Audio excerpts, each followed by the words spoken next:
Good afternoon, ladies and gentlemen. Welcome to Roane State Community College for today's Game 3 of the third week of Conference Series action between the Roane State Raiders and the visiting Volunteer State Pioneers.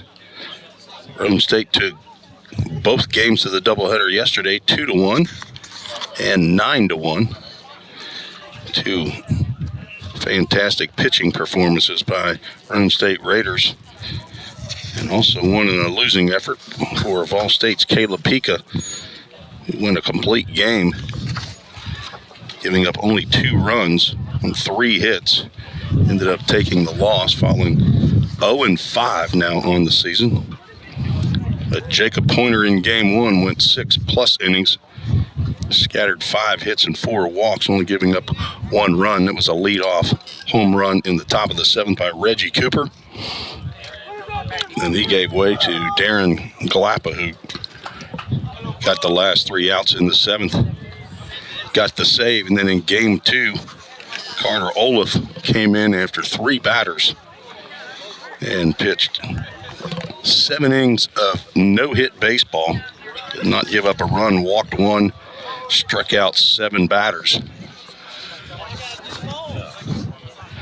So we'll see what kind of pitching performances we see today from each of these two teams, heading in different directions in the TCCAA. Roane State now tied for second place with Chat State with a 5-3 record.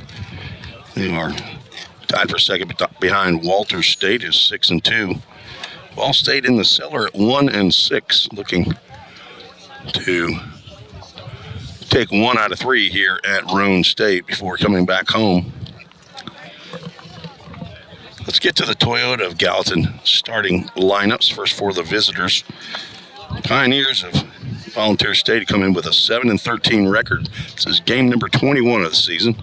Logan Molnar will lead off playing shortstop. Zach Zimmerly out in left field, he'll bat second. Stephen Bell in right field batting third. Cannon Lewis, the former Raider, in the DH spot hitting cleanup. Connor Paul at first base batting 5th. Walker Strange at third base batting 6th. Corbin Overbay at second base, he'll hit 7th.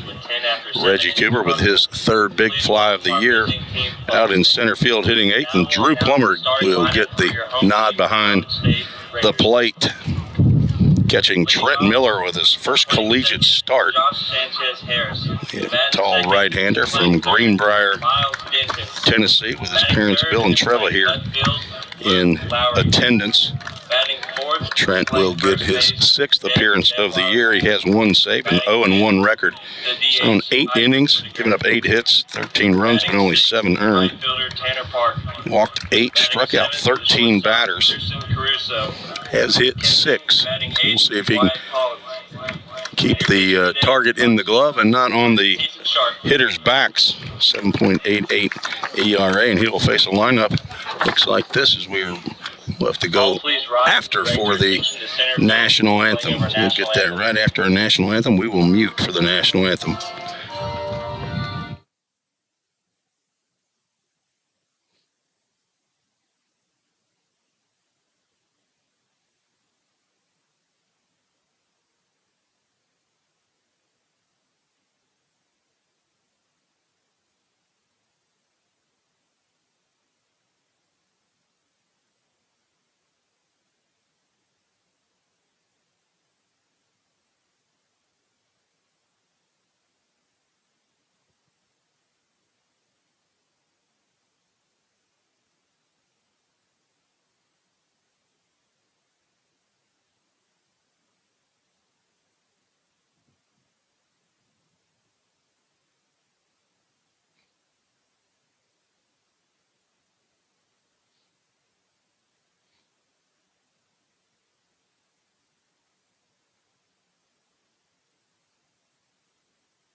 And back at home, Braxton Alexander says, let's play ball. Here's the starting lineup for the Roane State Raiders with a overall record of 17-13. 5-3 in conference. Josh Sanchez Harris, the second baseman, leads off. Miles Denton over at third base, batting second. Left fielder Luke Lowry hits third. Cleanup hitter is Detweiler. He'll play first base. Isaac Whitaker, the DH, batting fifth. Tanner Park in right field, batting sixth. Christian Caruso, the shortstop, is hitting seventh. Batting eighth, Wyatt Collins behind the plate. And the center fielder, Carson Yates, will bat ninth. On the mound for the Roane State Raiders, Kason Sharp from Bradford, Tennessee. Pitched at Bradford High School. On for his eighth appearance of the year. I believe it's only his second start. Has an 0-1 record. 14 2/3 innings. Has given up 14 hits, 9 runs. They've all been earned. Walked 14, struck out 16. Given up 1 long ball and plunked 5 batters with a 5.52 ERA. He last pitched on Thursday as well. I think all of the pitchers that have thrown against the Pioneers actually threw on Thursday in the doubleheader against Georgia Highlands. See if I can get to that screen real quick. He threw an inning, gave up 2 hits and a run, struck out 2 batters in that 1 inning of a 10-2 loss in Game 2 on Thursday, March 14th. It would have been my mother's 99th birthday. March 14th has been a memorable date in my life for as long as I can remember. We are about set for some baseball here. On time arrival. Broadcasters always appreciate that. Logan Molnar will lead off for the Pioneers. Went 2 for 5 in yesterday's game. Scored a run, walk, and a couple strikeouts. Looking for a big day here today against Kason Sharp.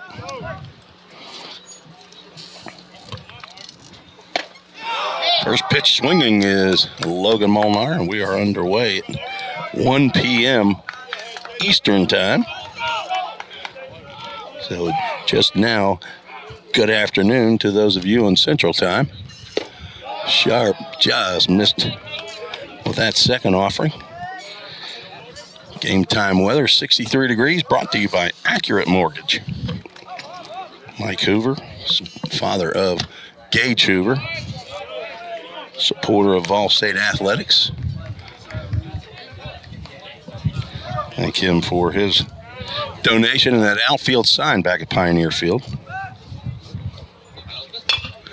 The ground ball to the right side. Sanchez Harris gloves and throws on to Detweiler for the first out.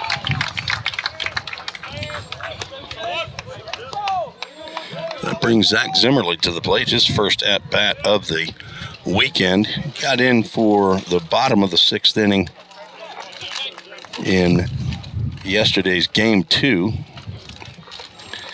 Did not have any balls hit out to him, or didn't get a bat. Started to lay down a bunt. Pulls the bat back on the pitch outside of the zone.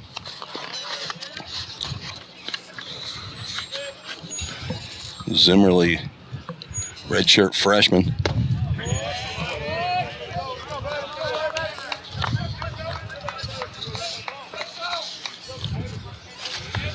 Son of Jody and Brandy Zimmerly. I did see if they're here. Maybe listening on the Vol State Sports Network as Zach takes a healthy cut there on a 2-0 pitch.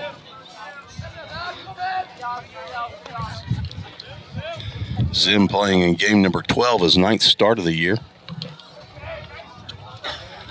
Hitting .207. He's going to look at a strike right there, and the count now goes 2 balls, 2 strikes. Played all 3 outfield positions. Came to Vol State as a shortstop from Hendersonville High School. Athletic, can play anywhere, and just gets a piece of that one to foul off a fastball right at the letters. He's got 6 hits, including 2 doubles, 3 RBIs on the year and some spot starts along the way. There's a ground ball to short. Caruso gloves, throws on the run, but he's not going to be able to get Zach Zimmerly. That's going to be an infield single for Double Z. Slowly hit ground ball to Caruso at short.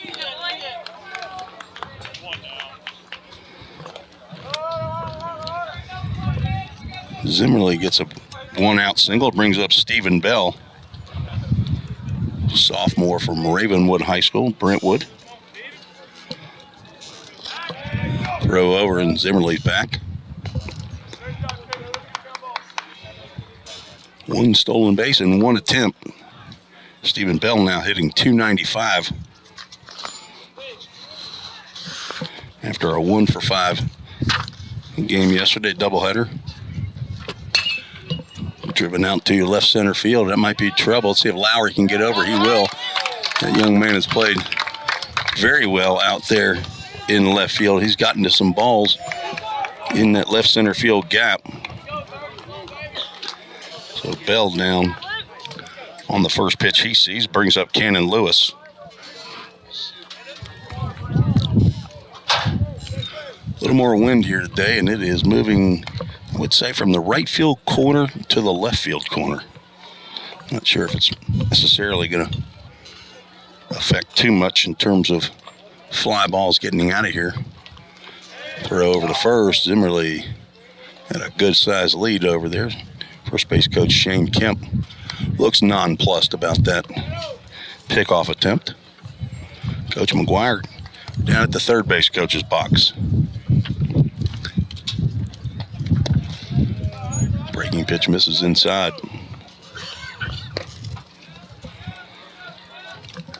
This wind might cause some problems with my paperwork here.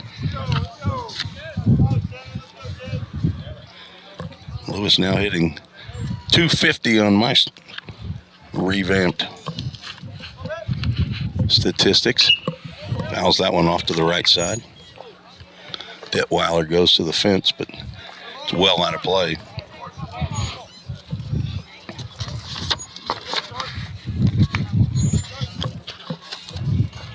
Lewis 1 for 3 in game 1, 0 for 2 in game 2. There's a couple of home runs and 5 RBIs. Looking to keep the inning going for Connor Paul, who stands on deck.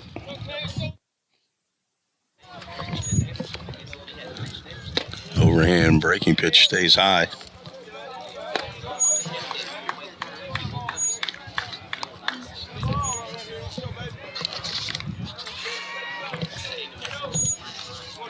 Cannon played here the last 2 years. Another throwback. Redshirted his first year and then got in several games last year. Even got on the mound a couple times, as he has done this year already. Pitched in the Cumberland JV doubleheader this past week. Strike called, and that count is 2 balls, 2 strikes. There's 2 outs. Zach Zimmerly leading off first base. Probably not going to be going, as Cannon Lewis is in scoring position in the batter's box. He does not go, and a swing and a miss. And down goes Lewis on a high fastball. First strikeout for Kaysen Sharp. No runs, 1 hit, no errors, 1 runner left on base. We're scheduled for 9 here in the lone ball game that will be played. Beautiful weather, sunny, a little bit windier, and a few more clouds here in Harriman, Tennessee, off of I-40 between Cookville and Knoxville, Tennessee. Glad to have you on the Ball State Sports Network. We'll be right back.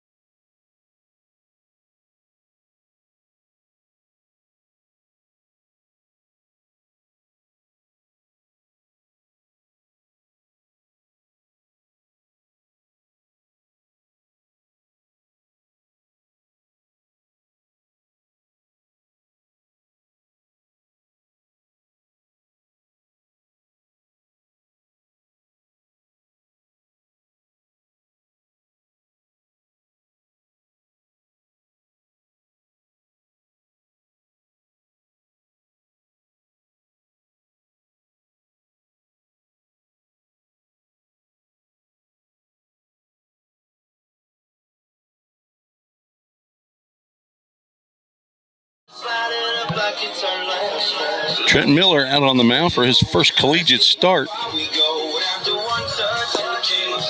5 appearances so far. His last appearance was against Chat State a week ago today in Game 2. The last 2 innings of the ball game did not give up a hit, but walked 3 and hit a batter. It resulted in 2 runs scoring. Only 1 was earned. Struck out 3 batters in those 2 innings.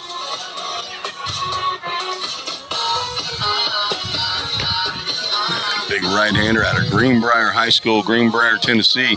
Lost his senior year to reconstructive surgery. Just now hoping to round into those expectations that he had for himself, I'm sure. And I'm looking for Trent Miller to have a big game here against Roane State. He'll face Josh Sanchez, Harris, Miles Denton, and Luke Lowry as the first 3 hitters. 13 strikeouts in 8 innings of work. Upper 80s fastball. Sharp breaking pitch. He's pitching to Drew Plummer. And the first pitch misses down low.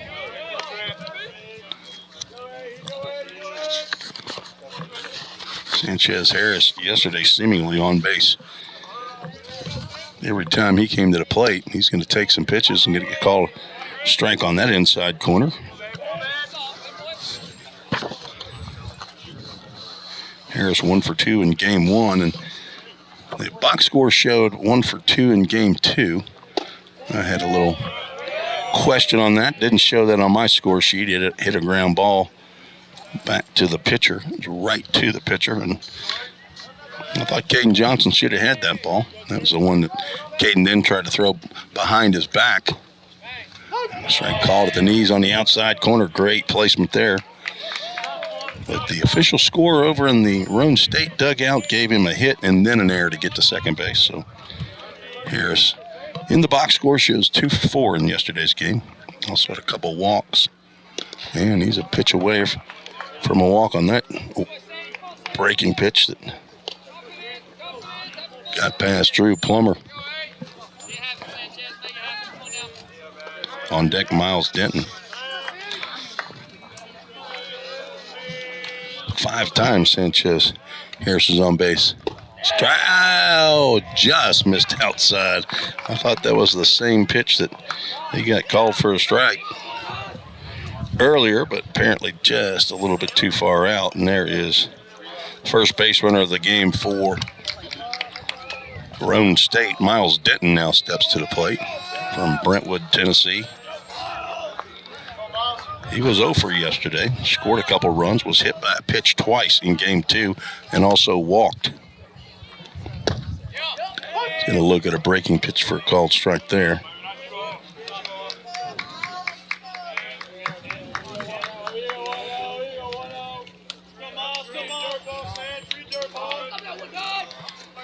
Denton still leading the TCCAA in home runs with 7. That breaker missed somewhere.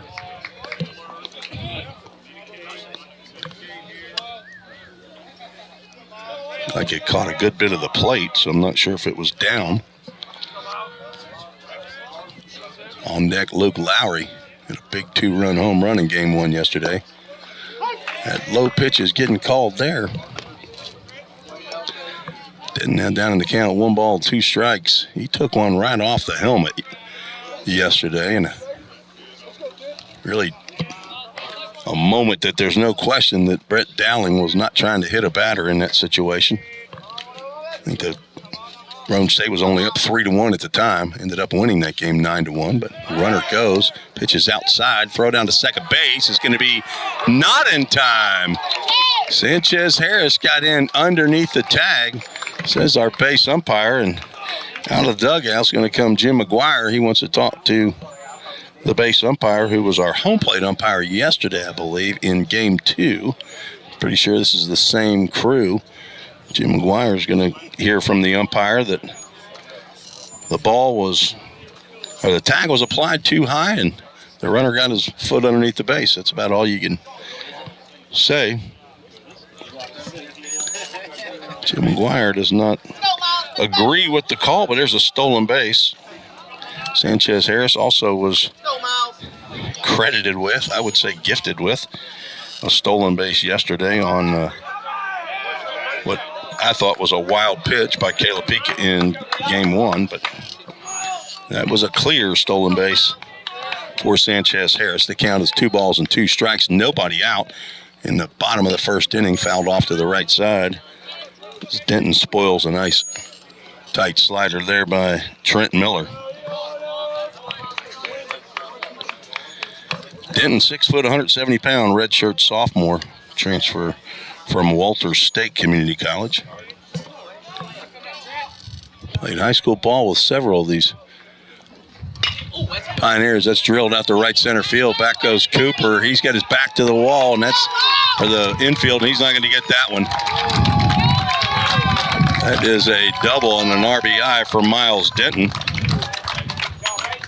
as Sanchez Harris comes in to score the first run of the game.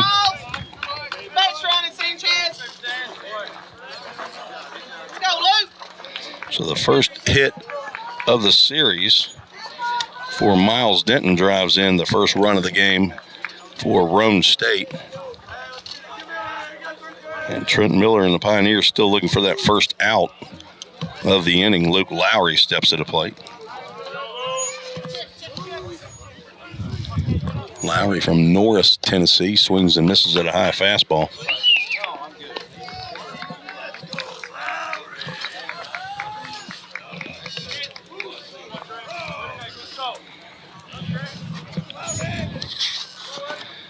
Lowry 1 for 3 in game 1, and he had the big 2-run home run that was the margin of victory. Looks at strike 2.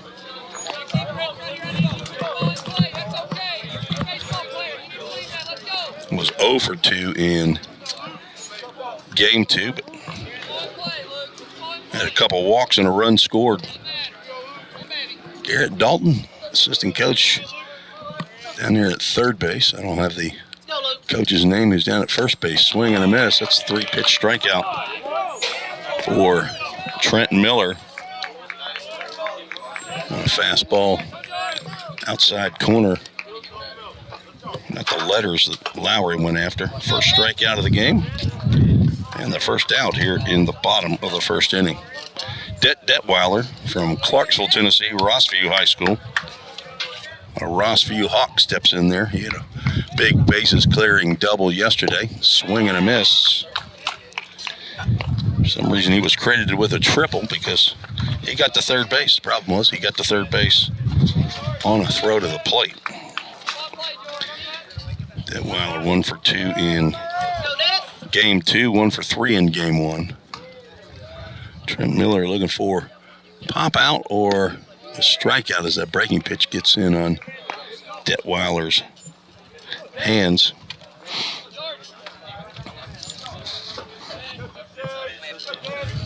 Sometimes you might, if you're here, you might hear him call him George. That's apparently his actual first name.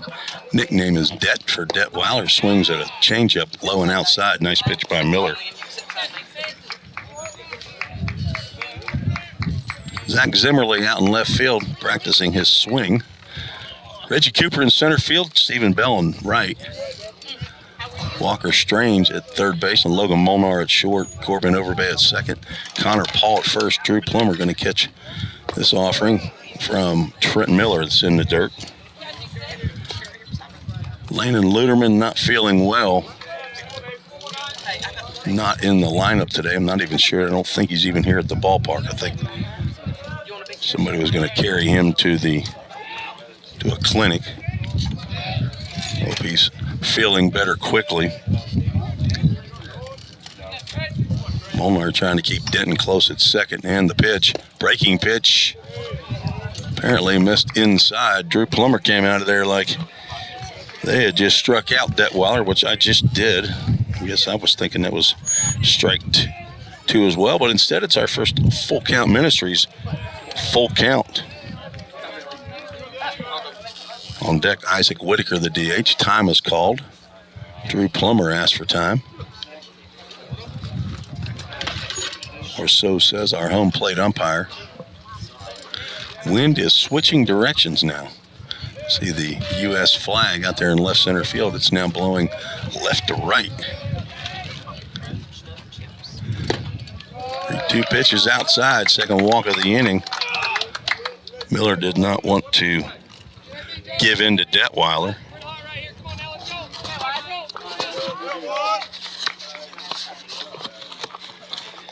Although Detweiler has not hit a home run all year. Now Isaac Whitaker steps to the plate.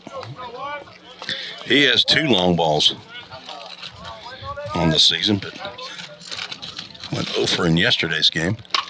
There's a ground ball in the hole. Gets through. Zimmerly up with the ball. He's going to get it back in, and Denton's going to stay at third base. Now the bases are loaded. Not the start that Trent Miller was looking for. Seeing eye base hit by Whitaker just underneath Molnar's outstretched glove. Probably his only play would have been to try to go to third base to get Denton. Honestly, I don't know if Walker Strange was in a position to receive the throw. 2 hits in the inning, 2 walks, and 1 run's already in. Tanner Park, who had a big fly in yesterday's game, steps in with bases loaded, 1 out. Park a 2-run home run after Detweiler cleared the bases with his double. Nice stop by Drew Plummer. They're going to check out there. The base umpire who says he did not go.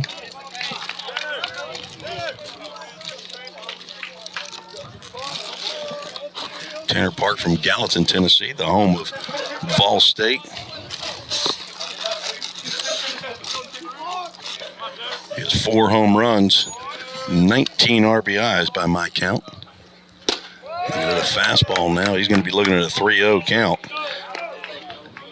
with no place to put him here in the bottom of the first inning. On deck, Christian Caruso. Tanner Park only had 2 at-bats in game 1 of the. He's going to walk on 4 pitches.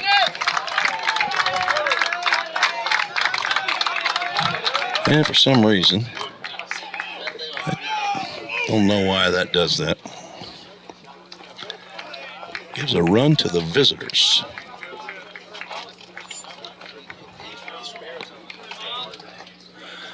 Sam Folks, the pitching coach, will come out and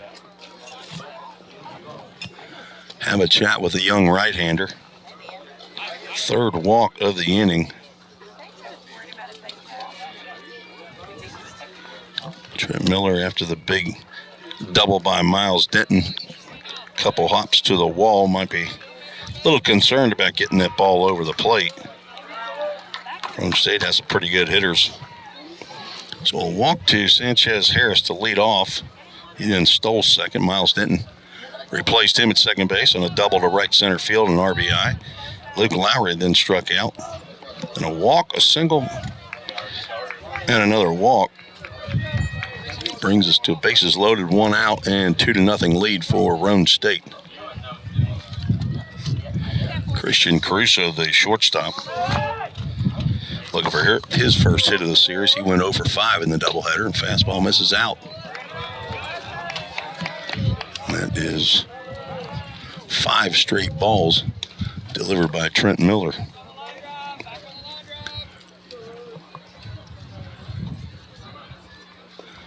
Long pause and a pitch right down the can. Caruso started to go but held up. Caruso's from California. He might live in the Cookeville area now. I say that, that's the wrong guy. He's from Gilbert, Arizona. He is from the West. It's just not Tim Gordon's who I'm thinking about. Gilbert, Arizona. Counts 2 balls and a strike as our umpire's putting up the fingers to help our scoreboard operator out. He's currently showing it at 1 ball and no strike. But it is 2-1. Now 3-1. as Ball State gets a right-hander up in the bullpen.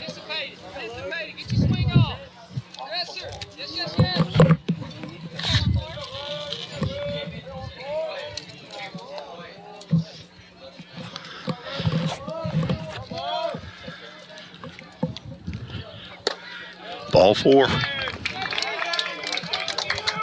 Noah Ward, who's down there in the bullpens, raises his hat. That's the international sign that I'm ready if you need me. All right, I'm going to have to learn to quit doing that.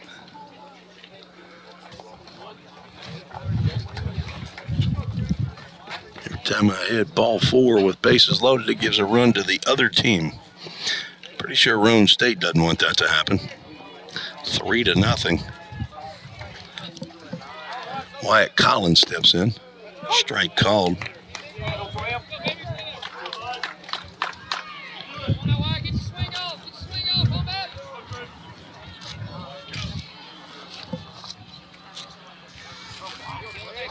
Collins from Lenore City. Fastball high.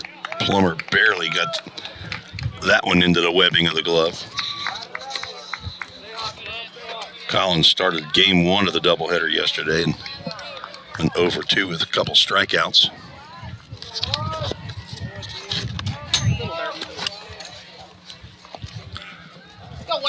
Bases loaded, 1 ball, 1 strike pitch. There's a ground ball to second. Let's see if it's 2. They're going to go to second. Low throw.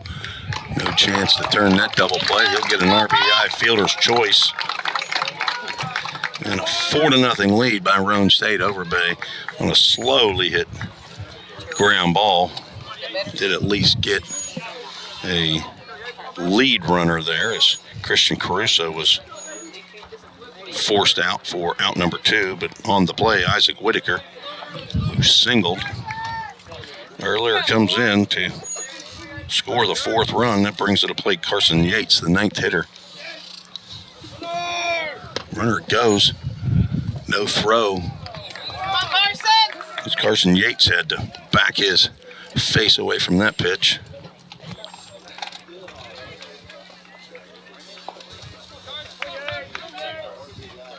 Tanner Park now down at third base. Runners at second and third.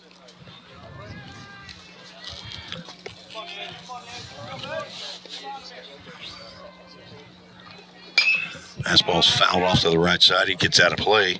1 ball, 1 strike. 2 outs. 4 runs in here in the bottom of the first inning.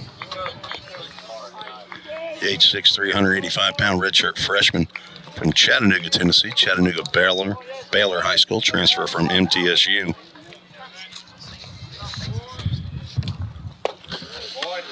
Oh for 6 in the doubleheader yesterday. He's down in the count now. 1 ball, 2 strikes.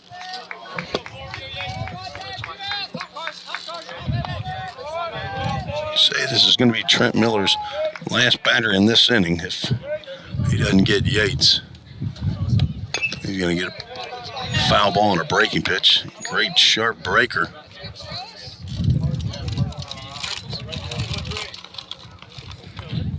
Two hits in the inning, but 4 walks. He had 8 walks for the season in 8 innings, but wildness also with hit batters. Almost got a swing from Yates there. Nice stop by Drew Plummer. Utility player is the redshirt freshman behind the plate from Summit High School.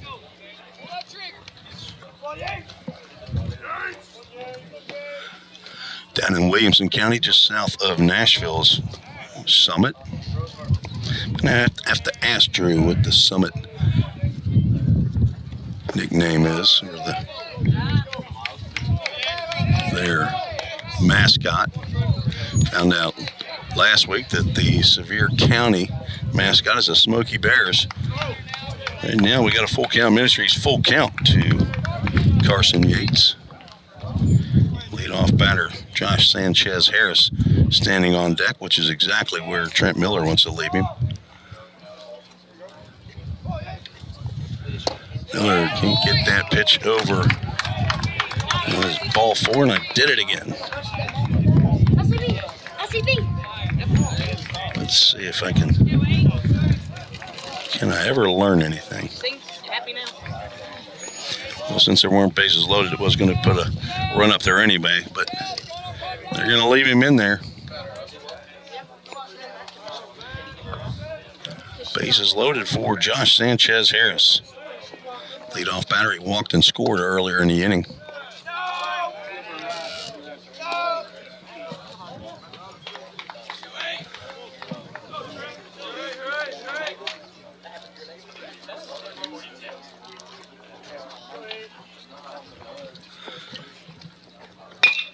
Ground ball to second. This should do it. Overbay gets it, and the throw to first base is not in time, so the nightmare continues on the E4.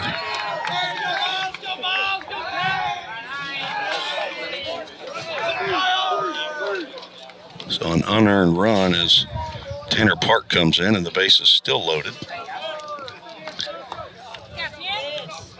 Overbay trying to get that on the short hop. Thought he had it, but just popped out of his glove. Didn't. Swings at the first pitch, fouls it off. And as he pirouetted to then throw to first, Connor Paul dug it out of the dirt, but they said that Sanchez Harris beat the throw, so.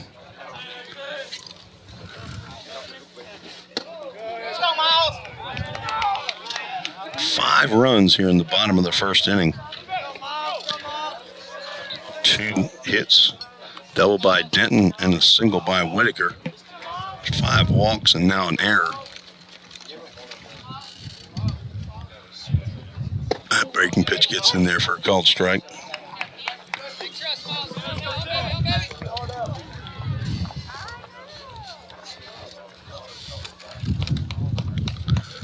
Not the inning that Trent Miller had envisioned. So he laid in bed last night at the Holiday Inn Express.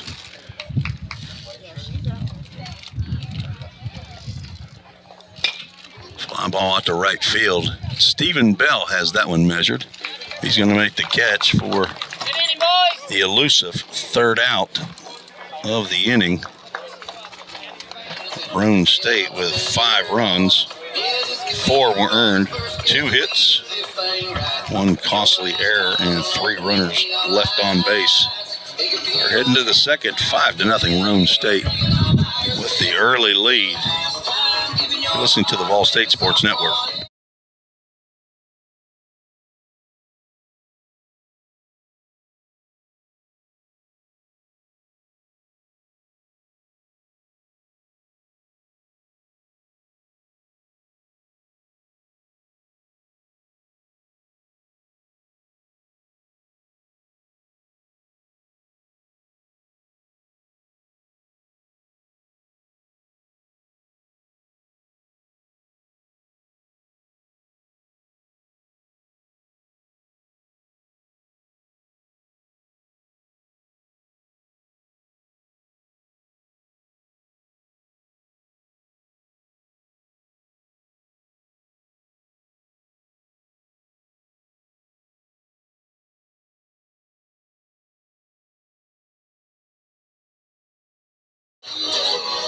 Tim Reese on the Vol State Sports Network at Roane State Community College. This is game 3 of the 3-game series.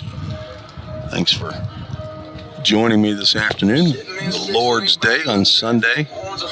Series normally on Friday and Saturday, weather permitting, but this is, I guess, the 3rd series that has been affected by rain already. The last weekend series affected where the play had to be made on Sunday and Monday. That's the latest that you can do. 2 years ago, it snowed here before the series. First pitch swinging is Connor Paul. Nice glove work by Josh Sanchez Harris. And the twirl and throw at 1 hop to Detweiler for out number 1. Connor Paul bidding for his 2nd hit of the series, but Sanchez Harris makes a nice play, put a star by that one.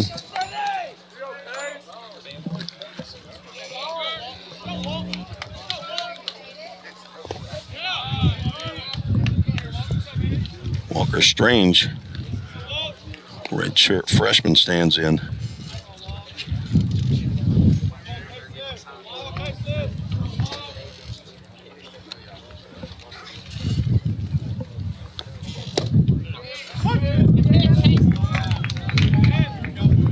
One ball, one strike to Walker from Knoxville, Tennessee.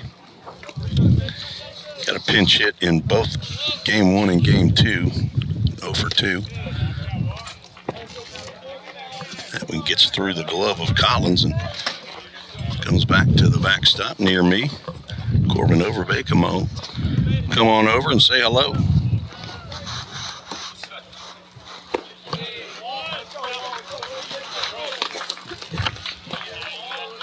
Walker had pinch hit opportunities in the 7th inning of both games.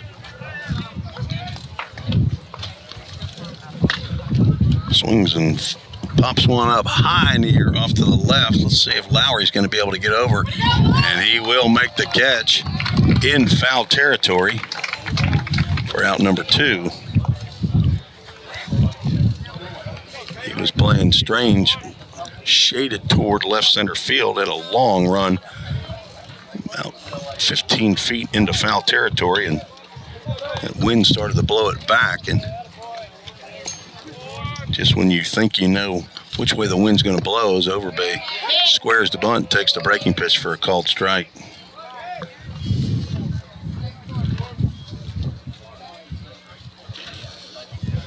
Denton now playing even with the bag.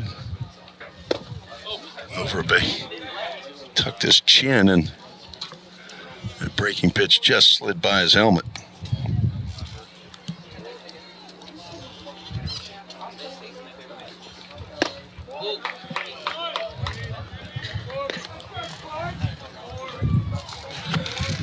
Two balls and a strike, nobody on, 2 outs. Quickly here in the 2nd inning. Now 3-1 count. Zach Zimmerly in the 1st with 1 out, had an infield single on a slowly hit ground ball to the shortstop. The only base runner for Vol State so far. That off-speed pitch catches the inside corner. Full Count Ministries Full Count. Corbin Overbay, part of the Vol State 242 Full Count group. He'll take his base on the free pass. First walk of the game by Kaysen Sharp.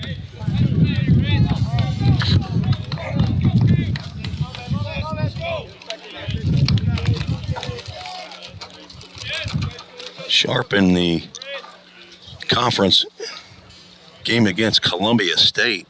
I think that's the game where he went 2 innings, then gave way to Carter Olaf, who went 7 in relief, just like he did yesterday.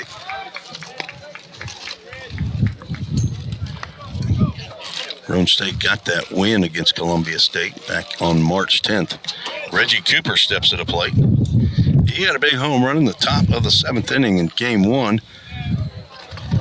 Got the lead from 2-0 to 2-1. Breaking pitch, called strike. He told me that he hit a home run here last year as a member of the Cleveland State Cougars.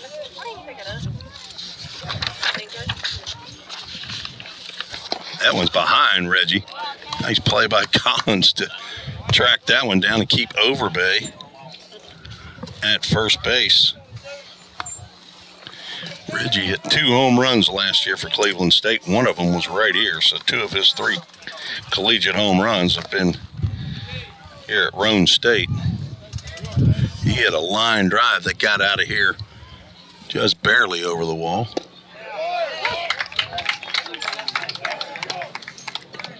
Fastball on the outside corner for a called strike. Drew Plummer stands on deck. 2's wild, 2 balls, 2 strikes, 2 outs. Pioneers looking to try to get at least 2 guys on base. They need to chip away at this 5-0 lead for Roane State. Fouled off to the right side.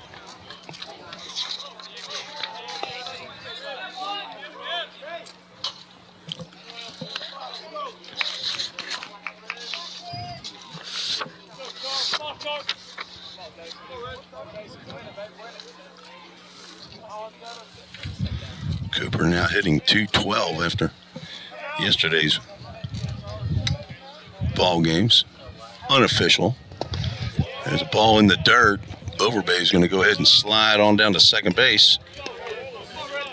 And the count moves to a Full Count Ministries full count. Appreciate Full Count Ministries allowing me to use their equipment on the road here for Volunteer State. Josh Carmen, the director of baseball, and Reed Glover, the director of discipleship or resources to full-time employees here in the United States. Several full-time employees in Nicaragua and Honduras. Full count, first pitch, foul ball.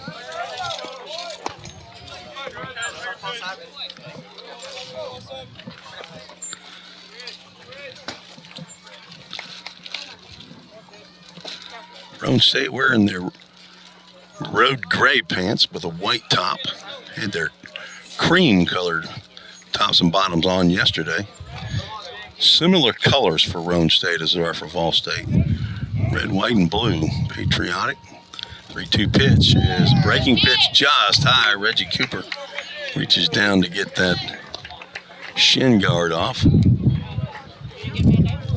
And there are the two base runners, both on walks, and assistant coach Garrett Dalton will come out of the dugout to have a chat with Kason Sharp before Drew Plummer gets his at-bat.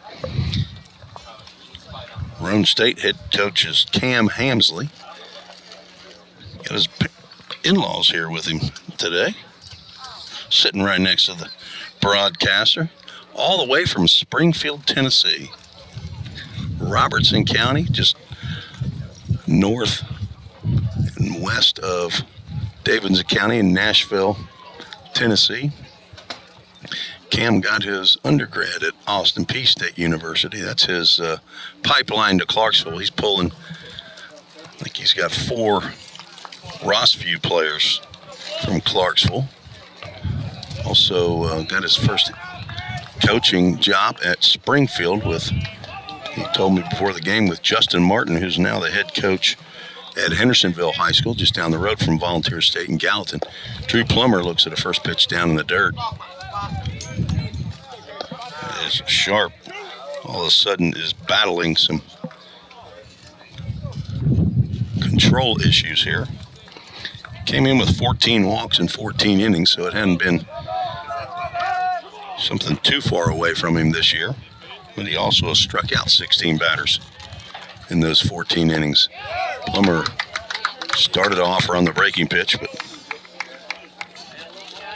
didn't think he can get the barrel on it. Count goes 1 ball, 1 strike to the catcher, Drew Plummer, 9th hole hitter for Vol State.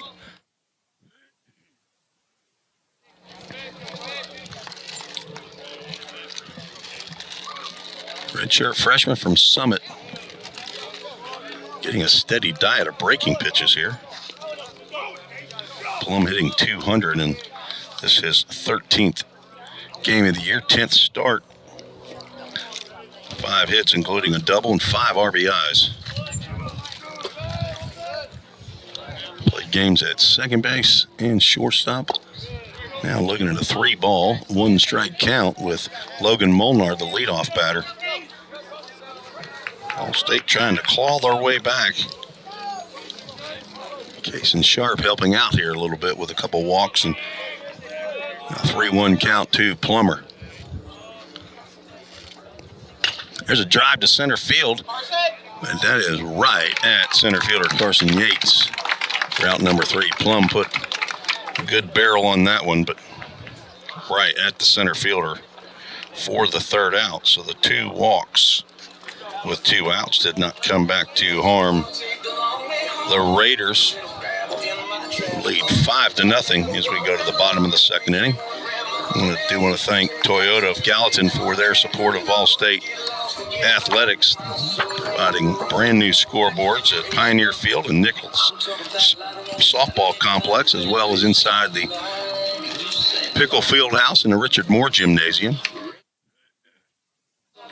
Beautiful scoreboards before last season's games in softball and baseball, and before the basketball season started, to go right along with the brand new floor in the Pickle Fieldhouse. But thanks to Eric Carr, the general manager of Toyota of Gallatin, located right across the street from the Ball State campus there in Gallatin. And the Facebook famous actor Jake Thompson, he's the general sales manager. I don't know if some of you have gone on Facebook and seen the advertisement that includes Jim McGuire, head baseball coach, also includes Johnny Lynn, the head basketball coach. Both of them now, I'm sure, have hired acting agents and might see them on a big screen here soon. Johnny Lynn and Jim McGuire. There have been thousands and thousands of Twitter tweets, I think, with those commercials. But anyway, go see my buddy Wayne Hobney. He's a salesman over there. If you need service on your vehicle, go see Emily Smith. That's who handles my Toyota Tundra, right where I bought that August of 20. 615-230-9000. Well, they're located at 1435 Nashville Pike. As I said earlier, weather was provided by Accurate Mortgage. Accurate Mortgage has offices in Cool Springs and Smyrna. Smyrna is where you'll probably find, I guess, Mike Hoover, Gage Hoover's father. Thanks to Accurate Mortgage and Mike Hoover for their support of Vol State baseball. Luke Lowry, Detweiler, and Isaac Whitaker set to hit as Trent Miller is back out on the mound for the Pioneers and have a better inning than inning number 2. And breaking pitch misses low and away. Lowry struck out.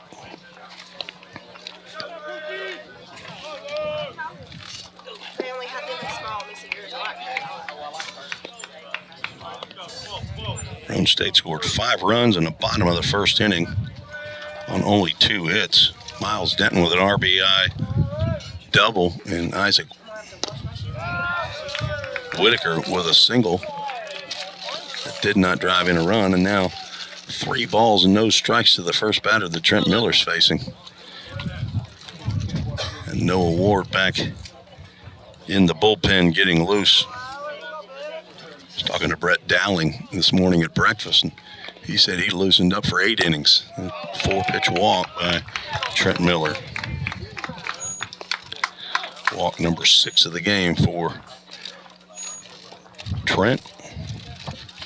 Detweiler steps in. Detweiler looking over at the Ball State dugout like, you're going to leave him in.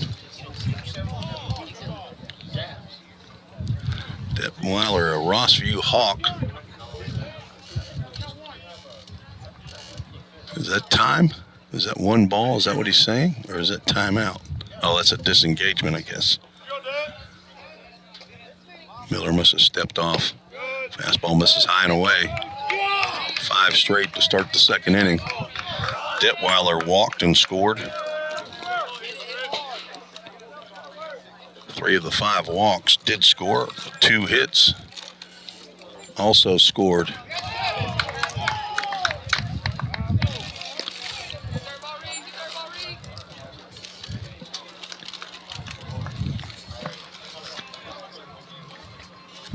Luke Lowry, who just drew that walk and gets a throw over to first base. Saw a picture that Paul White sent to me that had Luke Lowry in it, Parker White, and Walker Strange. So Roane State Raider and 2 Pioneers. That fastball misses inside. Apparently not where Plummer was looking for it. And 3 balls and no strikes to Detweiler. There was another player in there too. I'm not sure if he was on Roane State. If he was, I don't remember his name, but I have to go back and look. Played on a team when they were youngsters. And that walk will end the afternoon for Trent Miller. We'll have a pitching change as Summit Concrete call to the bullpen.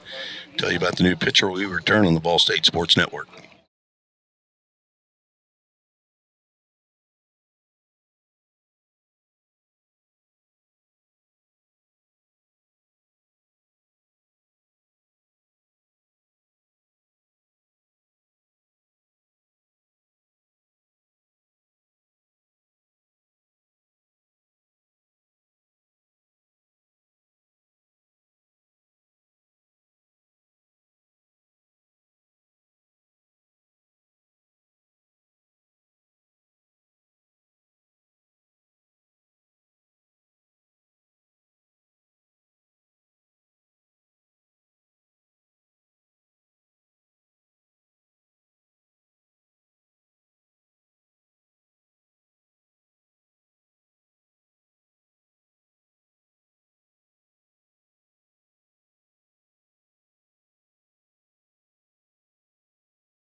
Summit Concrete call to the bullpen for Vol State. Noah Ward comes out of the bullpen. He's 6'2", 200-pound sophomore from Knoxville, Tennessee. Attended Knoxville Catholic High School.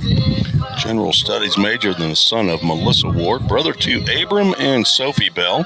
Hello to Mamaw in Clinton, Tennessee.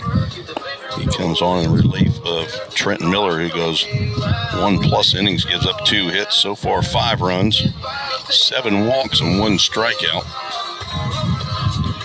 Noah Ward's been out for a couple weeks, nursing an injury. He's got 3 appearances on the year. 1 save, a 7.20 ERA. 5 innings of work, 7 hits, 4 runs, which were earned. 2 walks, 5 strikeouts. Last year was a hitter. Or in the fall he was a hitter. Last year he got 6 appearances on the mound and 9 innings of work at 4.00 ERA.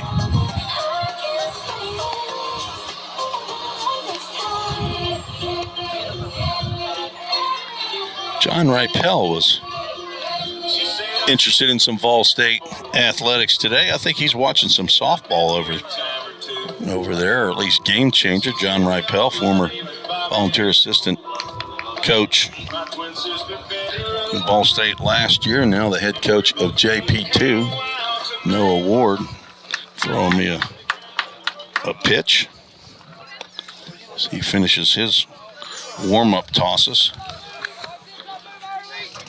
John inadvertently texted me instead of Johnny Lynn. Noah Ward comes in with 2 on and nobody out here in the bottom of the 2nd inning, down 5.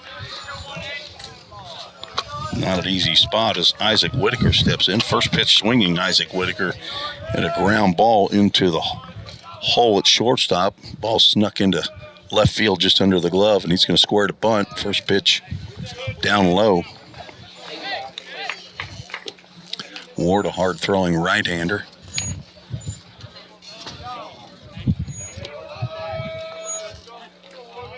Played at BCA Athletics his first year out of high school, and has been with Vol State the last 2 years.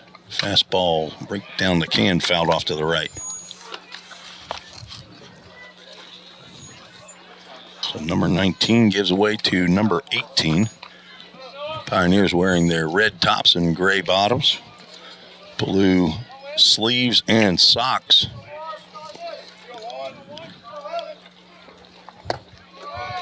Breaking pitch misses.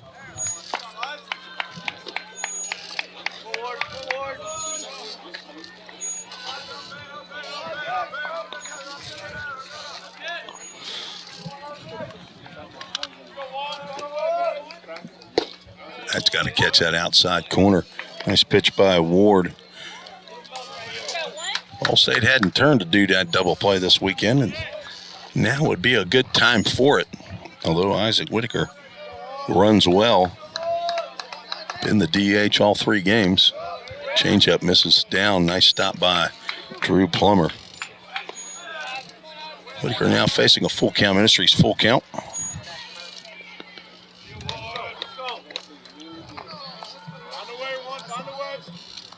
Jeff Parsons, one of the original young men who started the full count Ministers, was here yesterday.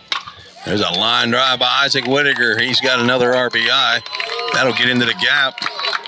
Cooper comes up with a throw to third and not cut off, and he gets by Walker Strange, but Detweiler will not attempt to move up. So Isaac Whitaker with a full count, double. And Roane State leads 6-0. That run charged to Trent Miller. Detweiler on third is also his responsibility, and Tanner Park will step in a ringing walk for an RBI in the first inning.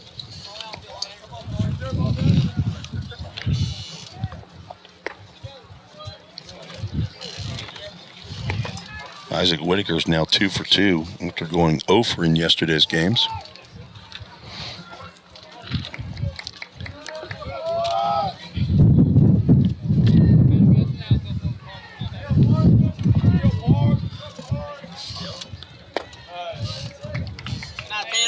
balls, no strikes to the Sumner County native, Tanner Park. Started his career at UT Martin, transferred to Roane State last year. Two-way player. Pitches and plays right field. Has 7 appearances on the mound and now looking at a 3-ball, no strike count.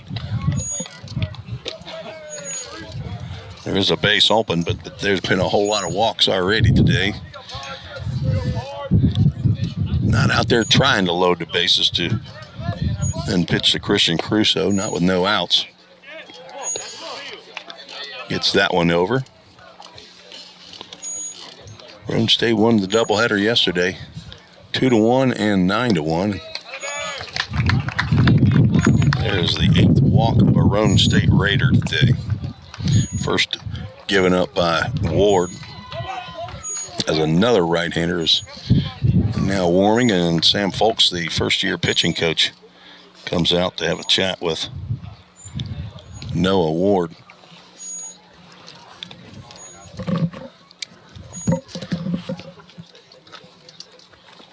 That is sophomore Noah Eatman warming in the bullpen. Give us time to thank more of our supporters: MGM Industries, Right Rug Flooring, Dudat Communications, and Coca-Cola for their support and help with remodeling our press box. Custom-made windows by MGM Industries.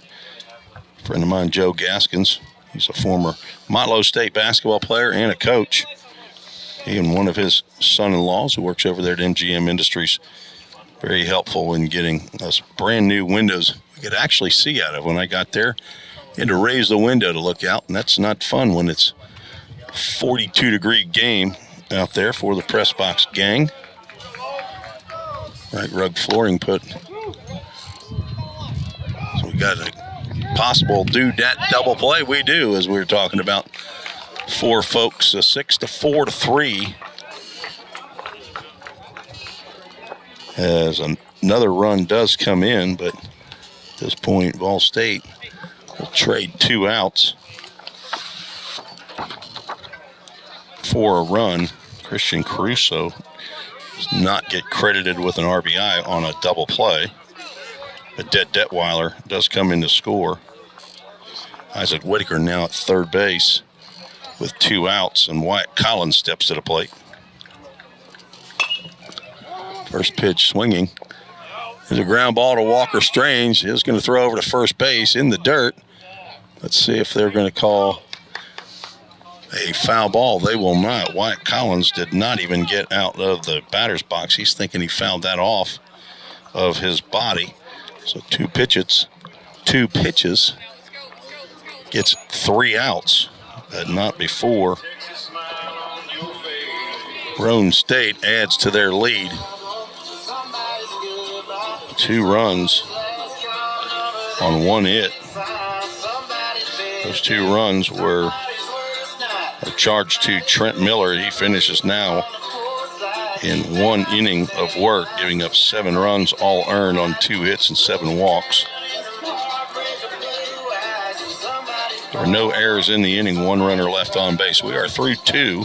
We're scheduled for 9. It's not looking good for the visitors here to go the full 9, as a mercy rule 10 after 7 would be in effect. I will finish my thoughts on the press box. Right Rug Flooring provided carpet squares, brand new carpet and installation up there, thanks to Kerry Gilbert, a salesman friend of mine. Also want to thank Craig Sinard over Dudat Communications for signage up there in the press box. And Coca-Cola, a buddy of mine, Amos Blake, that donated nice little mini fridge for the press box. Keep our drinks cold, especially as it starts getting a little warmer outside. Cason Sharp staked now to a 7-run lead out on the mound. White Collins just got there after making the last out. We move to the top of the third inning. Logan Molnar, Zach Zimmerly, Stephen Bell scheduled.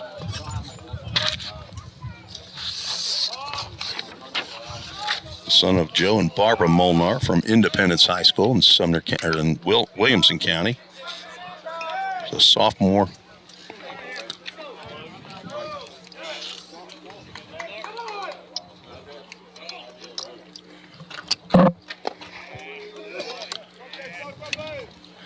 Sharp got himself in a little bit of trouble in the second inning. A little bit of wildness. An off-speed pitch. Pretty far outside. Molnar swings at the next. Pitch fouls it off. He grounded out to Sanchez Harris at second base in the first. Sanchez Harris already has a couple ground balls to him. His play in the top of the second inning on a Connor Paul ground ball was very good play. Glove and a 360 turn.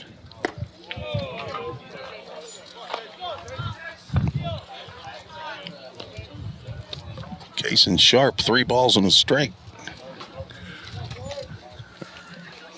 To Logan Molnar. That one's in there. Brings us to a full count. Ministries full count to Logan Molnar. Molnar came in hitting .291. That batting average starting to go up. Leads the team in hits with 16. Drives one into right field. Tanner Park, a couple steps to his right and a step in. He's going to collect that one for the first out. Line drive yet again right to an outfielder.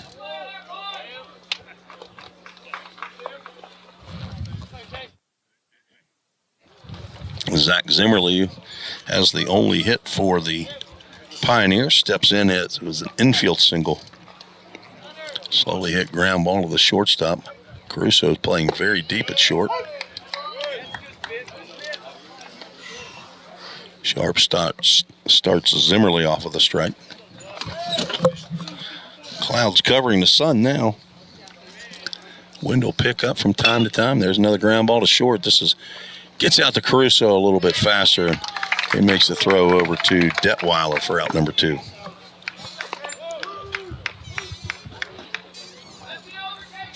Stephen Bell steps to the plate. Lady Pioneers playing the Lady Raiders right next door here. I can see the field, but I can't see the business end of the scoreboard. Nice pitch by Sharp to Stephen Bell, who flew out into left center field. Nice catch by Luke Lowry out there.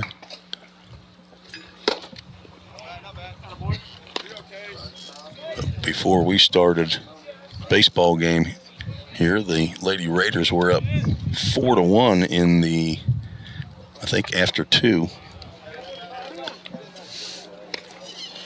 Ball State Lady Pioneers won the doubleheader yesterday and stayed perfect in the TCCAA at 12-0. Christian Lynn in his first year as the man filling out the lineup card, as John Ripel texted me, said,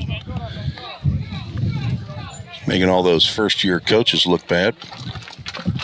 Johnny Lynn had something to do with the roster that's there. Nice pitch by Sharp on the outside corner. We'll have a full count. Ministries full count.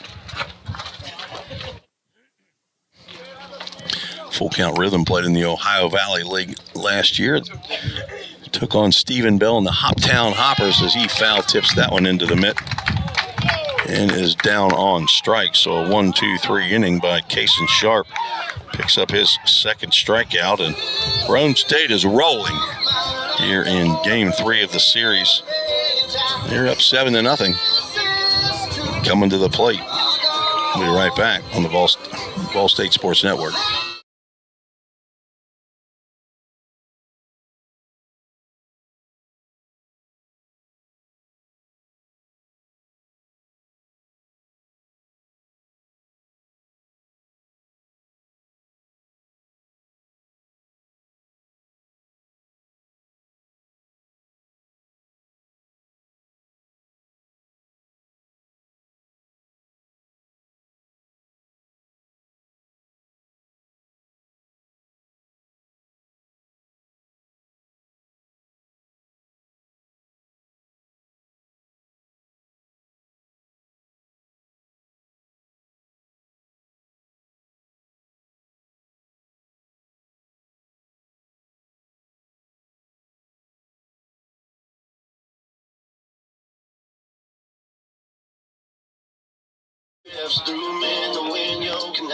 Noah Ward back out on the mound for Vol State.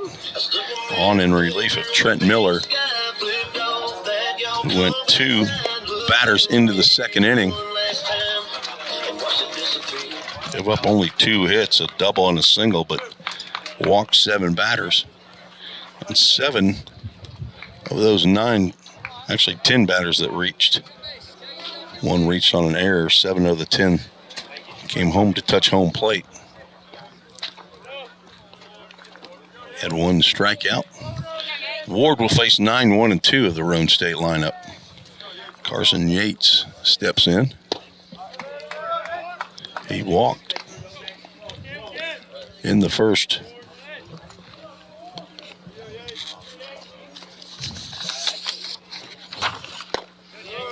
And he's halfway there now.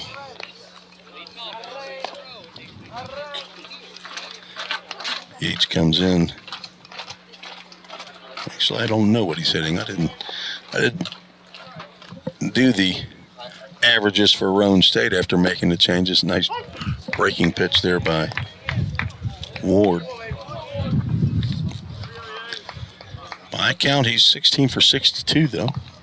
3 doubles, 2 home runs, 15 RBIs. Another breaking pitch, called a strike. I would say that might have winked at the inside corner. 7-0. Plate starts getting a little bit bigger. Not that big, though. Full Count Ministries, full count.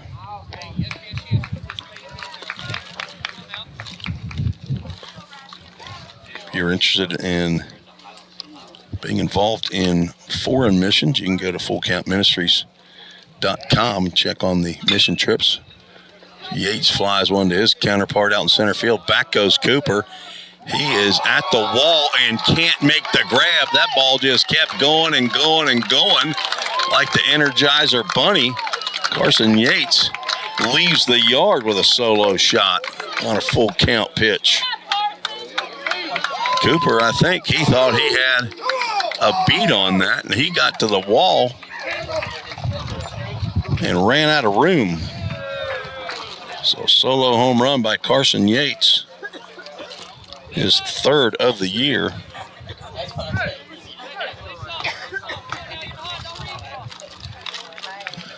That's almost, I don't think it could have been any more dead center. Maybe just a little left of dead center. Now Josh Sanchez-Harris steps in. He's 0 for 1.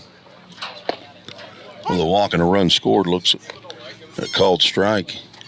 Reached on an error in that 5-run first inning. His counterpart, Corbin Overbay, couldn't get the handle on a little bit of a slowly hit ground ball to second base. 0-2 pitch fouled off. Carson Yates, I believe that's his first hit of the series. And he goes big fly. I don't have the dimensions here at the baseball park here. The whole ballpark is called the Maurice K. Williams Ballpark. I don't have a name specifically for the baseball field. I don't think they have one for the softball field either. 1-2, grounded to shortstop. Molnar on 2 hops. Throw over to Paul. Sanchez-Harris is retired for the first out in the bottom of the 3rd. Miles Denton steps to the plate. Doubled and flew out. All in the 1st. Mimi's checked in on the email at treesports@gmail.com down in Gadsden, Alabama. I'm sure she spent some time at church this morning.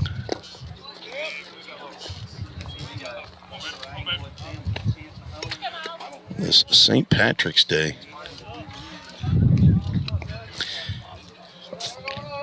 You know, I don't know who St. Patrick was.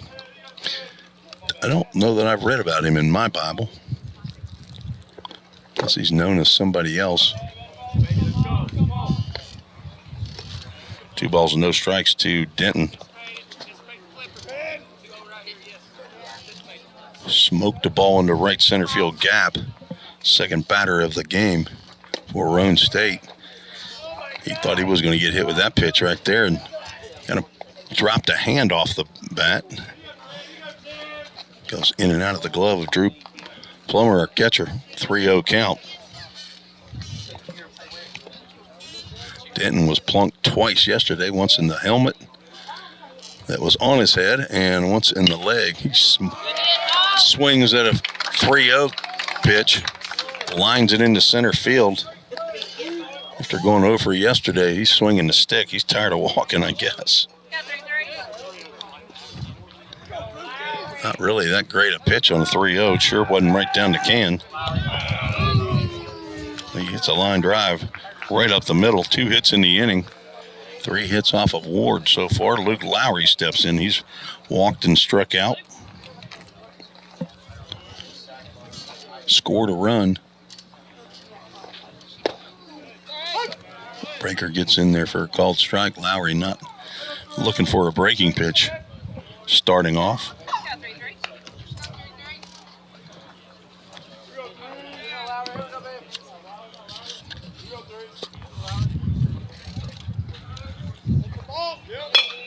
And a balk is called. The ball is hit as a base hit. So the balk's going to get overruled by the base hit by Luke Lowry. Not sure what Ward did. I'm assuming he just didn't stop, but play is not stopped on a balk. He can continue, so if Luke Lowry gets out on that, then you revert back to the balk. Now runners at first and second with 1 out. Detweiler steps to the plate. A lot of folks don't realize that balk does not stop play.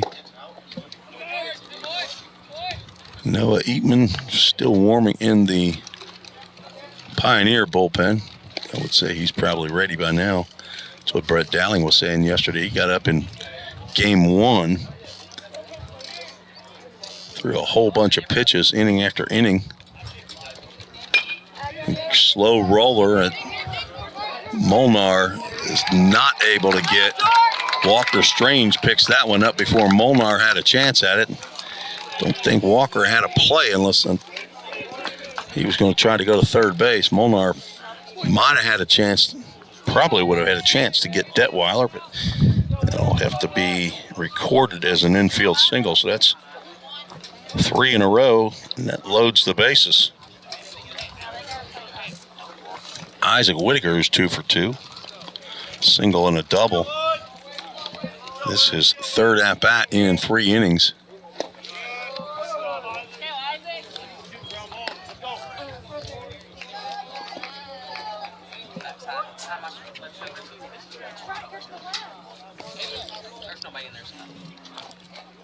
Shortstop and second base playing at double play depth. Gets away from Plummer, and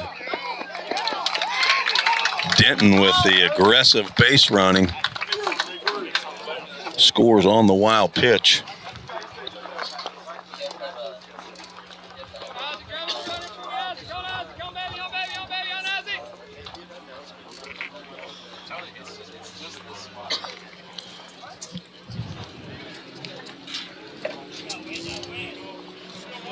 Nine to nothing, Roane State leads, and that takes the double play away. Fouled off to the right side.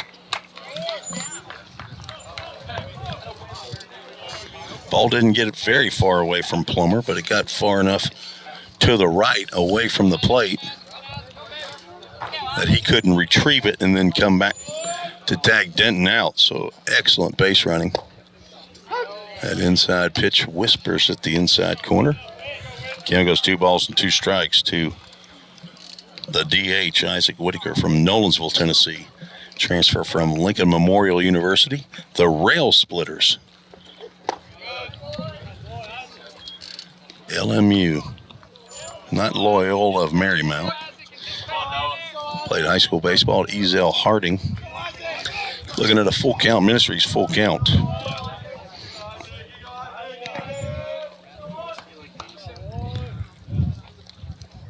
has the sign and delivers. Breaking pitch outside.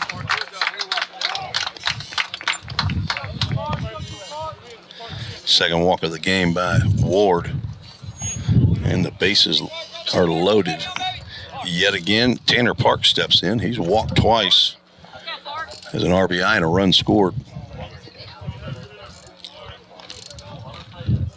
3 straight singles for Roane State. A wild pitch and now a walk with 1 out here in the bottom of the third. Nice stop there by Plummer. Right now probably wishing he was still a second baseman. I enjoyed catching, but sometimes it will wear you out. Especially a lot of balls in the dirt. Long innings.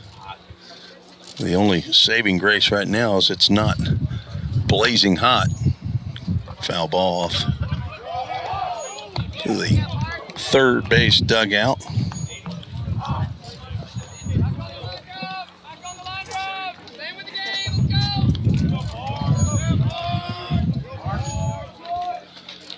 Maybe a line out to somebody and catch somebody napping. So there's a ground ball up the middle. This could be 2. Molnar steps on second, throws on 2. Connor Paul at first base for a dude. That double play, just what the doctor ordered for Noah Ward. The second dudette double play of the ball game. Yesterday, no dudette double plays. Today, 2 in consecutive innings. Another run on the board for Roane State. Actually, 2 runs on the board. Solo home run to lead off the inning by Carson Yates. And a bases loaded wild pitch. There were 4 hits in the inning, 3 in a row. 1 the big fly to dead center field, no errors. And 2 runners left on base.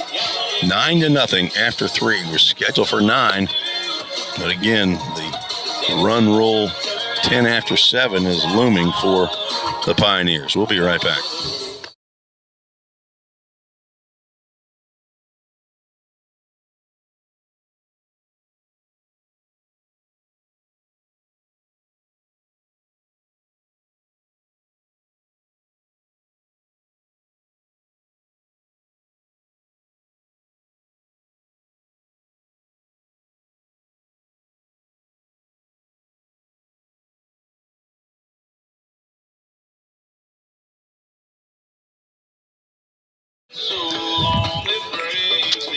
Tim Reese back on the Vol State Sports Network. Appreciate the kind comments from Cam Hamsley, the Roane State head coach before the game. Appreciated me broadcasting these games for everybody who's interested in watching. Happy to do it. Love watching baseball. Sure appreciate being part of the Vol State athletic.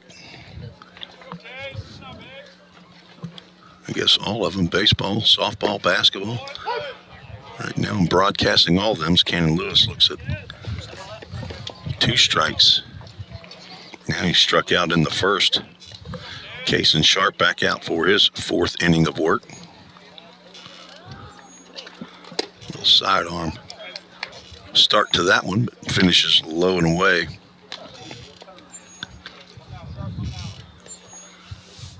I've got 1-2. Scoreboard says 2-1. One of us is probably right. Let's see if we get an umpire showing us what the count is. He doesn't look at the scoreboard, so he's not correcting that, so I may be wrong.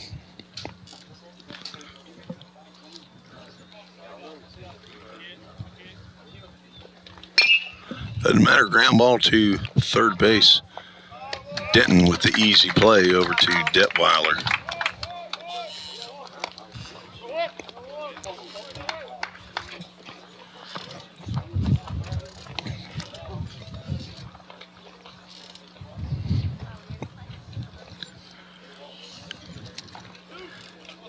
Game time temperature was 63 degrees. It's warmed up a few 66 now as Connor Paul takes breaking pitch low. Swung at the first pitch, hit a ground ball to Joshua Sanchez Harris at second base, who made a fantastic play. Sharp gets the call on that pitch on the outside corner. Connor Paul leading the team in hitting coming into today's game at .313. Grounds one to first base. It's a fair ball.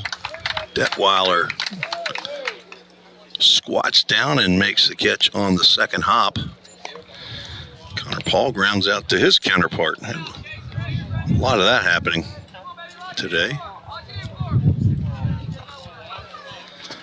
Walker Strange, the third baseman, flew out to left field in foul territory in his first at-bat. Transfer from Lipscomb University. Swings at the high fastball and comes up empty.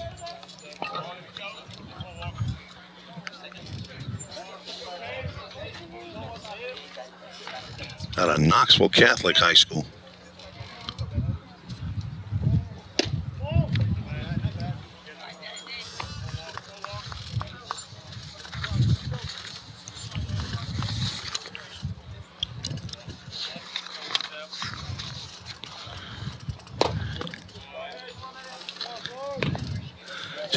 Two balls and a strike to Walker.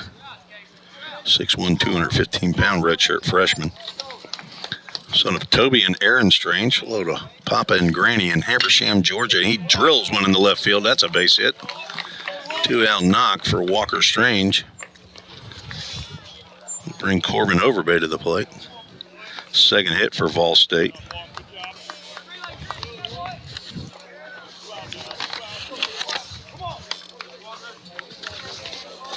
Now Overbay, who walked in the second, stands in. 5'9", 170-pound sophomore from Sevierville, Tennessee. Son of Drew and Heather Overbay. Breaking pitch in there for a called strike.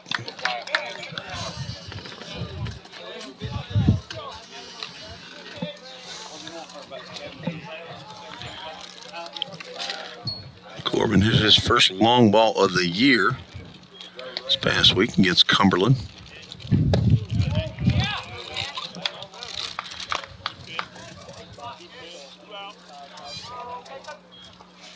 Which was his second collegiate home run.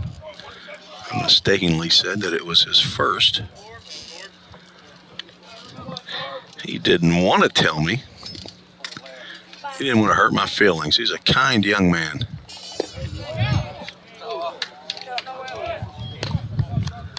But finally, after breakfast, after our full count meeting on Friday, he said, "You do know that was my second collegiate home run, don't you?" And I said, "No, I don't." So I had to go back. I believed him. And I did check the records. Said he hit it against BCA. That one's not going to be it. That's popped up in foul territory. Denton over as sidesteps Jim McGuire, the third base coach, and makes the catch for the third out. That was high in the air. Denton able to play the wind and make the catch.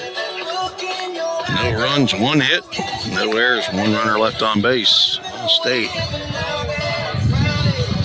still can't crack the scoring column here yet in Game 3. Only scored one run in Game 1 of the doubleheader yesterday and one run in Game 2.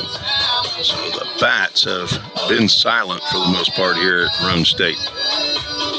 Noah Eatman's our new pitcher on the mound. The Summit Concrete call to the bullpen for the Pioneers, the sophomore from Parrish, Florida, 6'1", 205 pounds. Son of Dave and Monique Eatman. He's the grandson of Papa in Englewood, Florida, Gigi in Parrish, Florida. General Studies major, looking, I think he said he's got one more class he'll have to do in the summer to get that degree before he heads on to Kaiser University, where he's going to further his athletic and academic career. He and Caleb Pico already have signed to play at four-year schools. Noah Eatman on for his 8th appearance of the year, 7 in relief. 0-1 record, 15 innings of work. There's 15 strikeouts. And he will come in to a 9-0 ball game.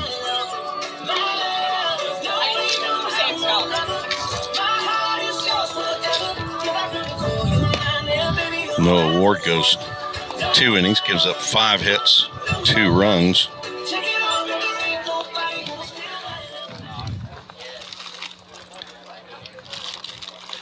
I said that Trent Miller had given up 7 earned runs. That's not correct. He had 7 runs, but 1 was not earned, so 6 earned runs. Christian Caruso, Wyatt Collins, and Carson Yates will step to the plate here in the bottom of the 4th to face Noah Eatman.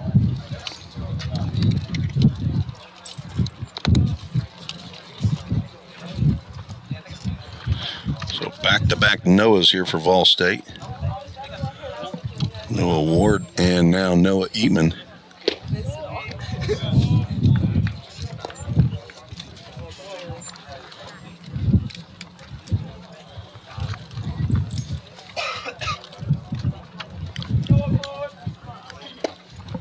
Breaking pitch gets in there for a called strike. Christian Caruso walked, drove in a run in the first, and grounded into a 6-4-3 double play. Breaking pitch just misses inside. Name is Christian Caruso. I hear him call him Carlos.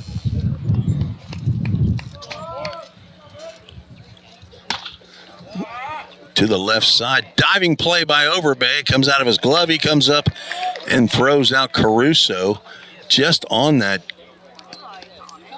outfield grass lip, just off of the dirt. So a nice play. I thought maybe he had caught it in the air, but he picked it up and threw it. So apparently he did not. Put a yellow star by that one. Nice diving play by Corbin Overbay at second base. Brings Wyatt Collins to the plate.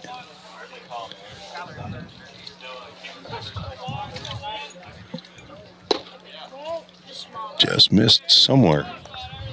Collins grounded into a fielder's choice in the first, drove in a run, and then grounded out to end the second. There's another ground ball to the right side. Overbay gloves. Throw on to Connor Paul, and there's 2 quickly down. That's the first time that's happened. That neither of the first 2 batters in the inning reached. As a matter of fact, it's the first time that the leadoff batter did not reach. Carson Yates, who drove one out of here to dead center field, stands in there with nobody on, 2 out.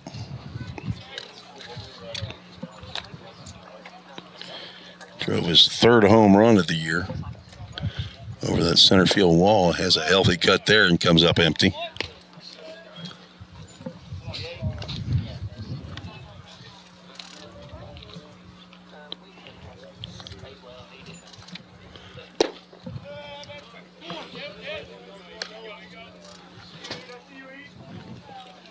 Two balls and a strike. Josh Sanchez Harris standing in the on-deck circle. Slow roll to third. Walker Strange will touch that in foul territory. Young goes 2 balls and 2 strikes.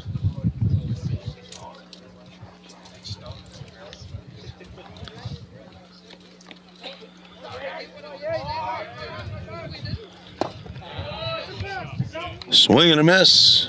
Down goes Yates. And a 1-2-3 inning for Noah Eatman. A good 4th inning for the Pioneers. They'll come into See if they can put a dent in this 9-0 lead. We'll take a break on the Ball State Sports Network.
New pitcher on for Roane State. Actually, a whole new battery as Tim Gordon has gotten behind the plate for Wyatt Collins. And on the mound, Marshall Robinson. A left-hander who will face 8-9-1 of the Vol State lineup. Marshall Robinson from Clarksville, Tennessee. He also is a Rossview Hawk. Stewart's Creek Hawk at the plate, or Red Hawk. Reggie Cooper. Check swing. And a strike called. So go from number 17 to number 18 on the backs of this jersey. Robinson, a 6'1", 190-pound sophomore.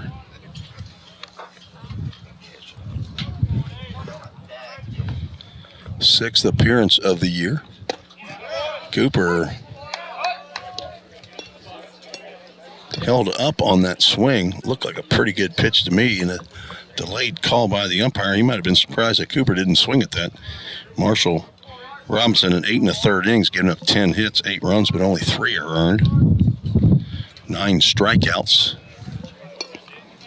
Let's bid for one with that off-speed pitch. Outside, 2 balls, 2 strikes. Cooper walked in the second inning. Drew Plummer's on deck.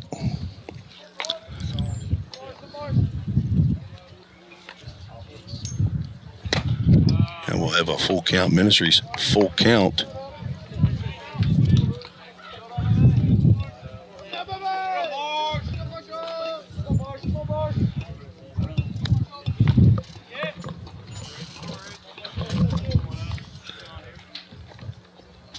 Cooper's going to take another walk.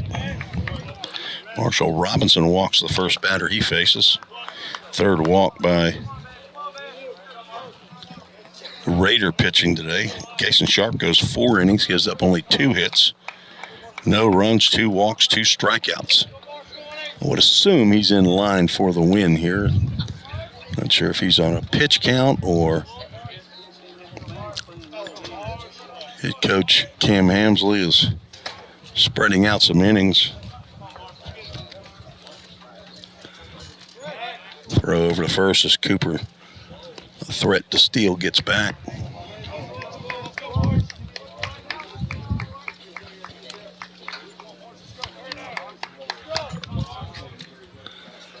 Robinson set and delivers, swing and a miss. Plummer about coming out of his shoes on that one.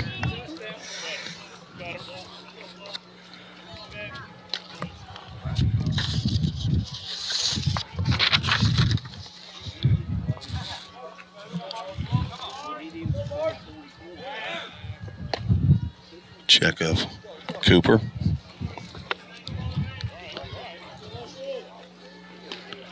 Robinson last pitched in the second game of the doubleheader against Georgia Highlands on Thursday the 14th. Third of an inning. 2 hits, a run, and a walk.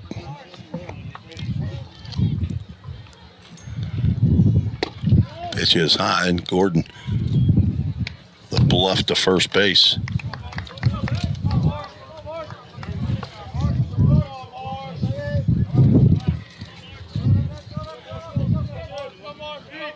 The second conference game action for Marshall Robinson. Got into game 3, a 5-3 loss. 3 innings worth of work. Time violation is charged to Marshall Robinson. You have to either deliver the pitch or at least get into your pitch delivery within 20 seconds. Count now 3 balls and a strike to Plummer with Logan Molnar standing on deck. Ball State has now lost 5 straight conference games. Split with Motlow State, 1 game apiece. Breaker gets in on that outside or inside corner. Brings us to a full count. Ministries full count. We have a young baseball player, I think age 5 to 12, sign up for the full count camp. There's Reggie Cooper is in a little bit of a head start. And now he's going to get back into second or first base. Throw gets away, but I think Cooper's a little tired from his short little pickle action. He was picked off. He had taken off towards second base. Marshall Robinson stepped off the base, threw to Detweiler, but Detweiler got rid of the ball a little bit too quickly, and after he threw it, Cooper turned and retreated to first base. No harm, no foul, as they say. No error on the play. No steal, no caught stealing, no pickoff. 3-2 pitch. Plummer chases outside on an off-speed pitch. Robinson looked like he might have taken something off of that one.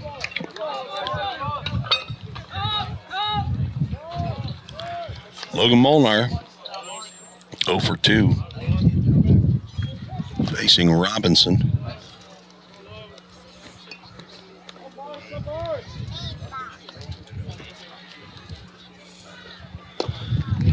Another bluff to first base.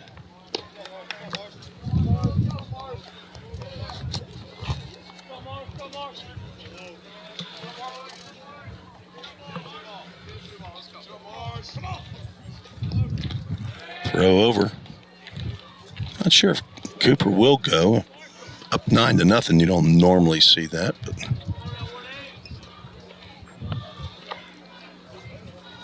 it's not always old school baseball like I'm used to now. He leads off. Breaking pitch catches the inside corner. Nearly caught Molnar's left arm. So he's crowding the plate.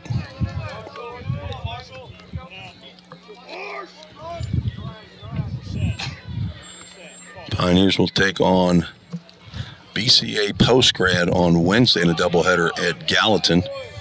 We'll have that right here on the Ball State Sports Network.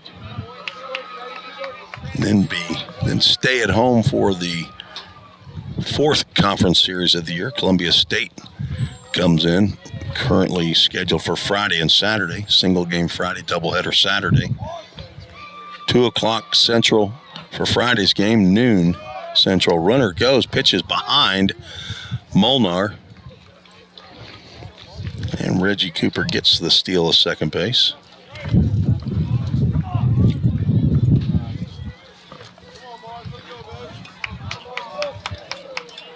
Cooper's 3rd bag of the year in as many attempts. 3-1 pitch to Molnar. Swing and a miss. Another full count. Ministries full count to Pioneer shortstop with Zach Zimmerly standing on deck.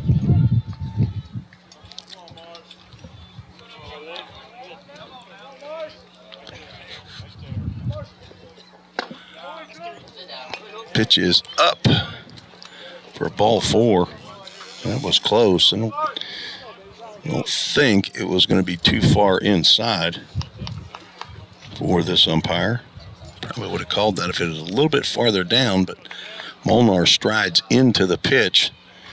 Probably would have been handcuffed on that one if he had taken a hack. But 2 runners on now via the walk. Zach Zimmerly is 1 for 2, steps in. Looking for a shot in the gap here. Get some base runners going. Zimmerly swings and misses at the first pitch by Marshall Robinson on in relief for Kaysen Sharp, who goes 4 innings, 2 hits, 2 walks, no runs. Trying for his first win of the year. And ground ball, that's going to get into the hole and sneak into left field. Coach McGuire is going to hold up Reggie Cooper. And the throw gets into Denton. The bases will be loaded. Zach Zimmerly now 2 for 3. Gets that seeing eye base hit. They don't ask you how, but how many. And he's got 2 of them. 2 of the 3 hits. Now Stephen Bell steps in. 0 for 2.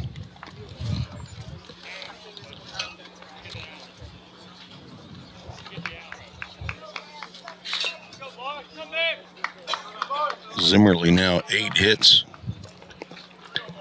33 official plate appearances, raising his batting average up. Probably about 30 points. Big blow from Stephen Bell. How about it? Get back in this ball game. Off-speed pitch misses outside. Not sure if Marshall Robinson didn't play also in the Ohio Valley League. Several of the Rossview Hawks played on the Clarksville Whirlybirds team last summer, collegiate baseball.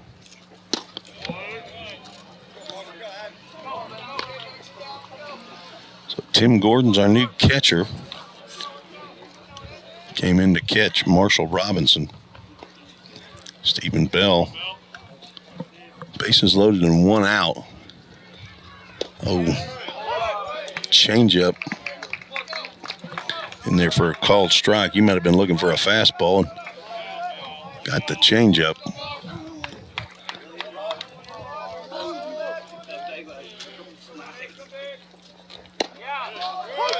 Well placed pitch there on the outside corner. Now Stephen Bell looking at a 2-strike pitch from Marshall Robinson with Cannon Lewis standing on deck. 2-2 pitch. And a changeup. Bell swings over the top. 2 strikeouts in the inning. Also 2 walks and a base hit, but Ball State still has not stepped on home plate. Lewis 0 for 2 with a strikeout and a ground out. Trying to remedy that situation for Vol State.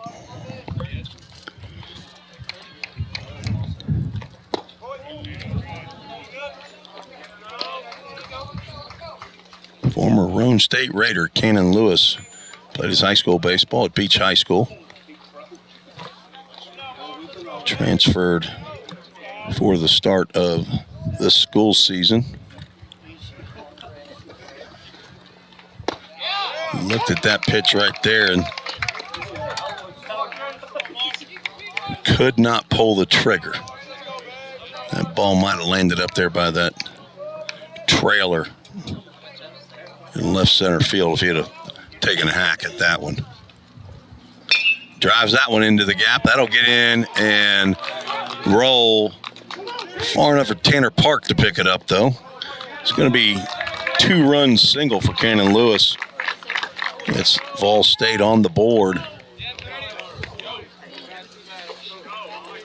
So a 2-out single, and that looks like that'll end the afternoon for Marshall Robinson. As Reggie Cooper, who walked, comes in to score, and so does Logan Molnar, who also walked. Zach Zimmerly ends up at third. Well, runners at the corners Brought to you by Line to Line and Game Time Sports Fields.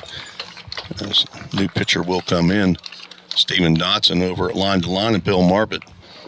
Game Time Sports Fields are supporters of All-State Baseball, providing infield dirt and leveling and netting and padding around the dugouts and the bullpens. We'll take a quick break, tell you about the new pitcher when we return on the Ball State Sports Network.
Well, we're back with an anonymous pitcher.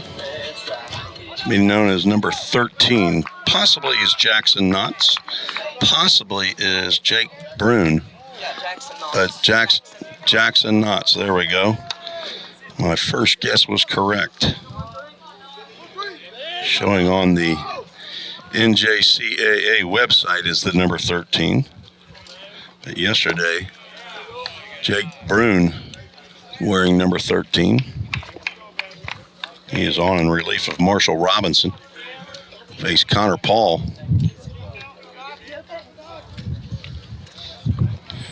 With the different jerseys, they have different numbers assigned to the players at times.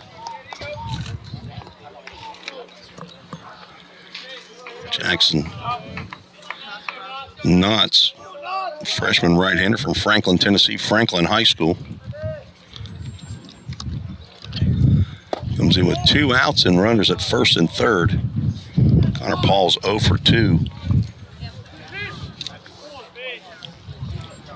9-2, Roane State leads here in the top of the 5th.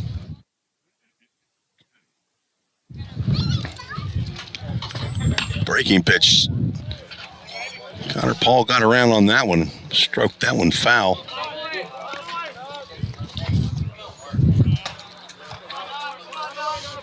Knotts in for his 3rd appearance of the year. Only 3 innings worth of work, giving up 1 hit, no runs, 5 strikeouts.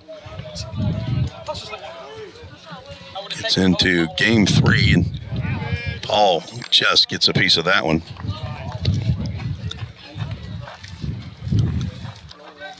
A couple walks by Marshall Robinson. And a couple hits by Ball State batters. Also a couple strikeouts by Robinson. His 2/3 of work. There's a shot right back up the middle. Let's see if that sneaks through. It will. Connor Paul, the old reach out and touch me base hit. Drives in a run, and Ball State has cut the lead by a 1/3. And handing it back to Walker Strange. Back-to-back hits brought to you by Hit After Hit. Lem Pilkington, owner of Hit After Hit. Appreciate his support of Ball State baseball and providing various sporting goods and apparel Walker Strange swings and misses that first breaking pitch from Knotts. Probably a good thing. He was going to roll over that one. 3 hits in the inning for the Pioneers. Another big one right here by Walker Strange, and Ball State's right back in the game. Knotts does not want to hang one of those.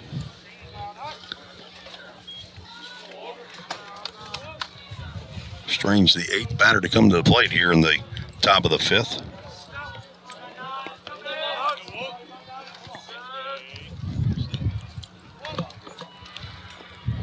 Swing and a miss.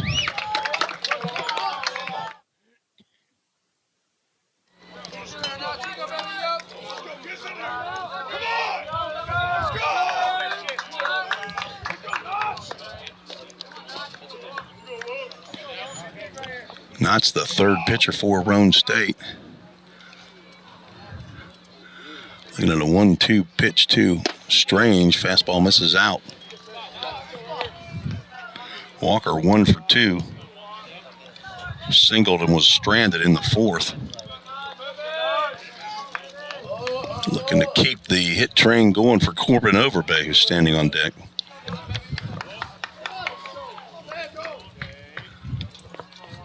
Jackson Knotts delivers. Breaking pitch, and Knotts thought he had it. He was walking off the mound after a 360. I thought he had it as well, honestly. I thought, Walker, you needed to pull the trigger on that one with 2 strikes, but he did not and got the call in his favor. We'll have a full count, Ministries full count with 2 outs, and the runner should be off with a pitch. Cannon Lewis at second, Connor Paul at first. There is strike 3. Walker Strange looks at a fastball in the outside corner at the letters for the 3rd strike and the 3rd out.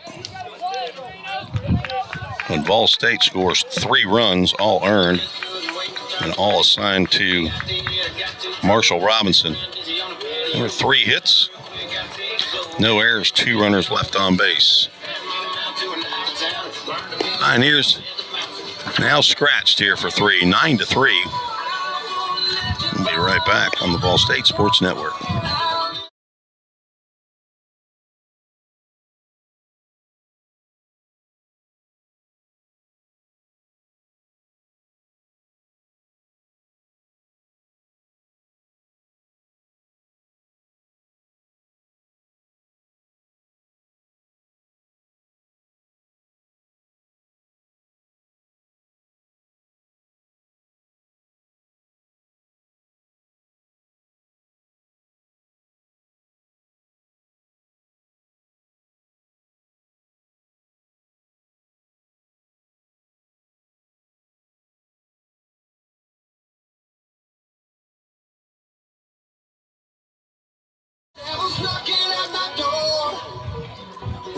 Head to the bottom of the 5th inning, Noah Eatman out on the mound to face the top of the Roane State order.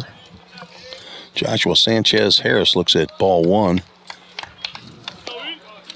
He is 0 for 2 with a walk and a run scored. Eatman a 1-2-3 inning in the 4th.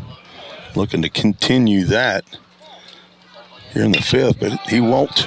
Line drive, base hit into center field by Sanchez Harris to lead off.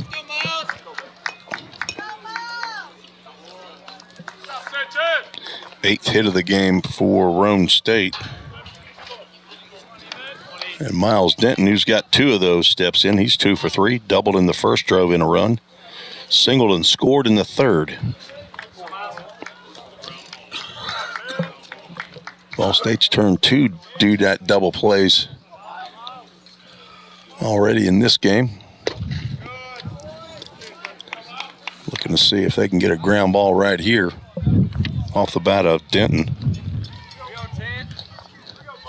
Redshirt sophomore from Brentwood, Tennessee. Played at Ravenwood High School. Stephen Bell and Connor Paul. Cooper Anderson, former teammates.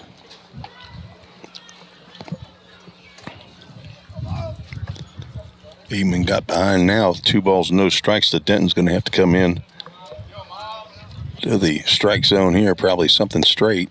Gets the call at the knees. Nice pitch. Didn't give in there on the 2-0 pitch. Denton in his last at bat had a 3-0 pitch from Noah Ward, and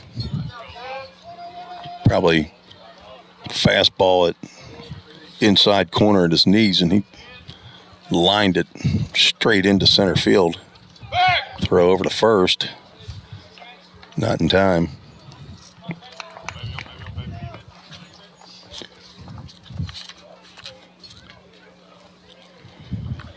Sanchez Harris with 6 stolen bases. Another throw over. Actually, I guess if they count that one in yesterday's game that I had as a wild pitch, he now has 7. Had one earlier in this game. Does not go here, and Miles Denton's got a 3-hit game. Lines that one into left field. And the first 2 have reached on back-to-back singles.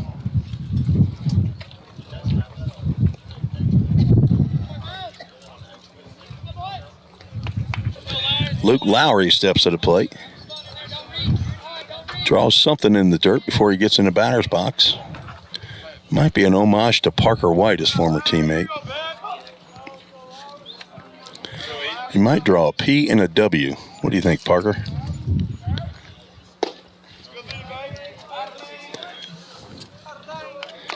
He's 1 for 2. Singled in the third. Walked and scored in the second. From East Tennessee, Norris, Tennessee.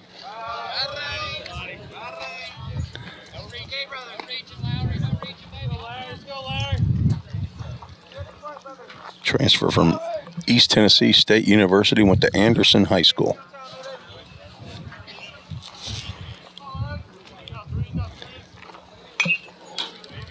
Fouled that one straight back.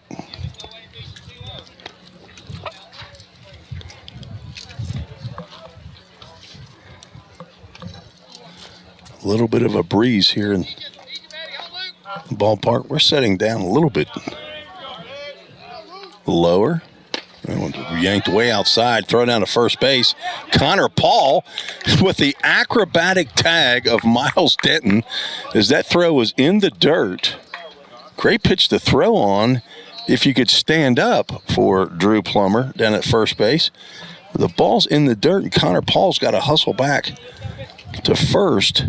Makes the catch on the ground, and then he just flails and apparently got part of Miles Denton's leg. So put that down in the book as a pickoff. 2-3 for out number 1.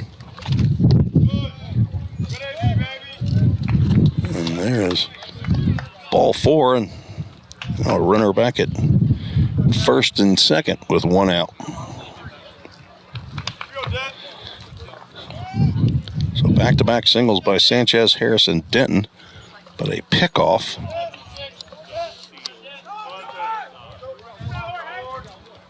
Has 1 out, and now 2 on. Detweiler, 1 for 1, been on base all 3 times. Couple walks. Steps in.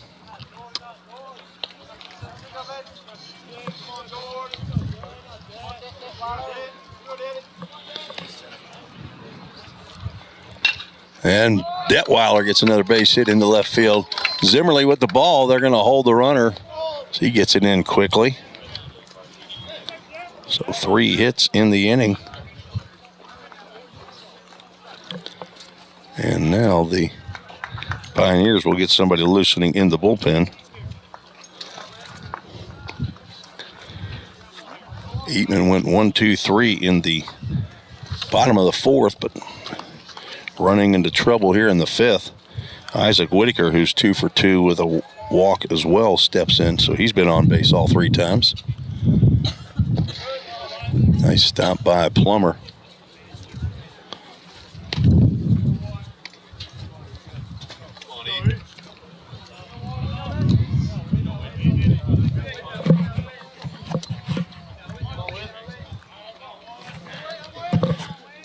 Trigg is loosening in the bullpen. Just missed down.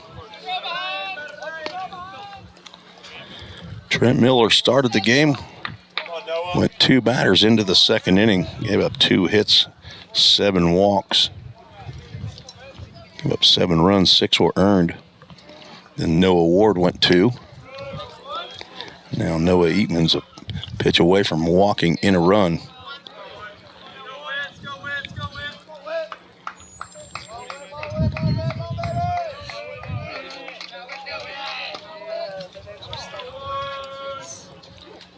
And he does on a 4-pitch walk to Isaac Whitaker.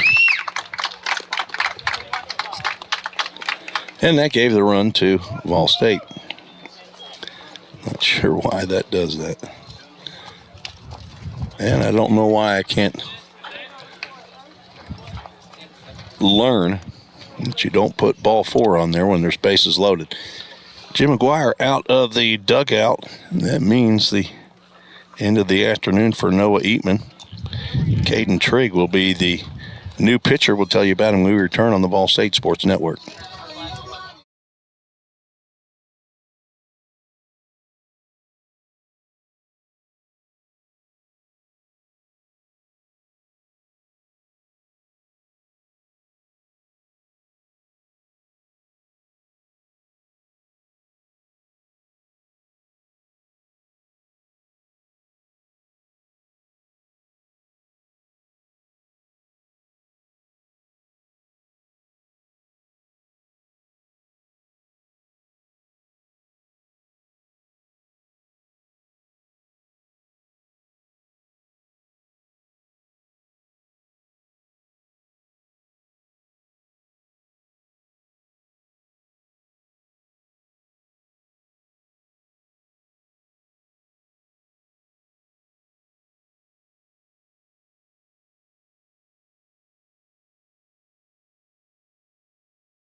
Summit Concrete call to the bullpen for the Pioneers. 5'10", 155-pound freshman Caden Trigg on in relief of Noah Eatman. He's a business management major. Went to Rockvale High School. Son of Mike and Karen Trigg. Paw and Mims from Nashville, Tennessee. His grandparents, maybe Uncle Jeremy, who emailed the show at tsports@gmail.com. Might be listening in as well. Comes in with the bases loaded and 1 out. 1 run already in the inning, and he's going to face Tanner Park, who's 0 for 1, grounded into a double play. That first pitch in the dirt, blocked by Plummer. Blocked all of them but one well enough to keep runners from scoring.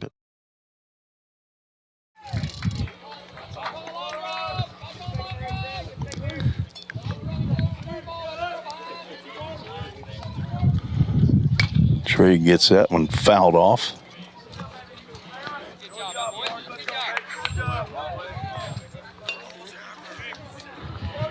Trigg wearing the former uniform number of Maddox Liebrick. Now at Tennessee as a student, and he even looks like him. It's amazing. Liebrick, outfielder from Stewart's Creek High School.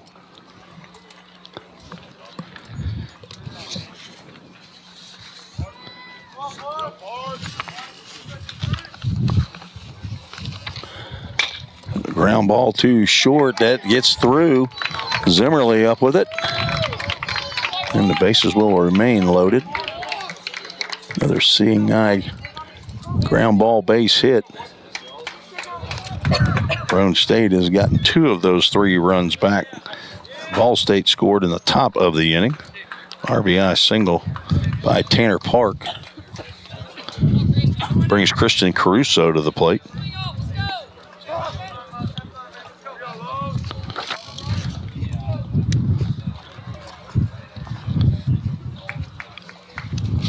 Wind picking up here at baseball field, fouled off to the right side.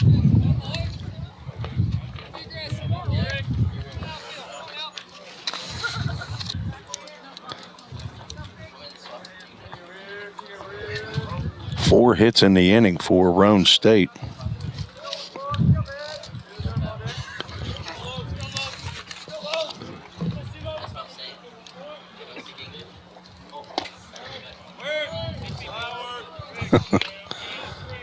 The ubiquitous yell of wear it on a pitch inside, especially if it's a breaking pitch. Caruso 0 for 2 with a walk. He gets a ground ball base hit under the glove of Walker Strange. And again, bases will remain loaded. There's the 3 runs back.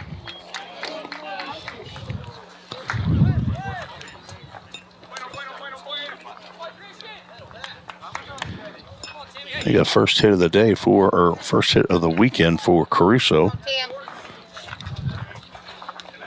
He drives in Detweiler.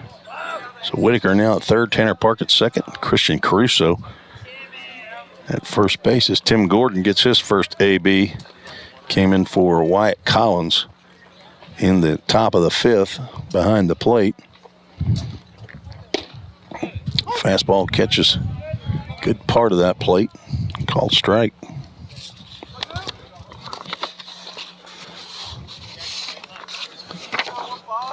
Gordon caught game 2 of the doubleheader yesterday. Went 1 for 3. Scored a run. Also had a stolen base in that game.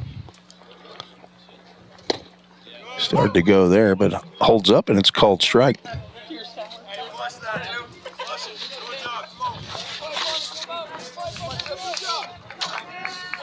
Trigg on for his second appearance of the year.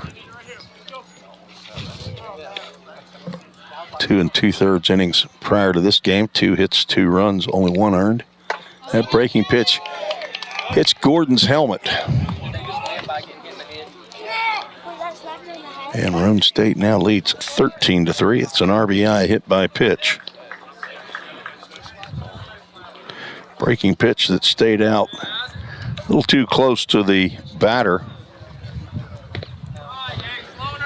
Close the book now on Noah Eatman. Those 4 runs charged to him in his inning and a third. 3 hits, 4 runs, all earned.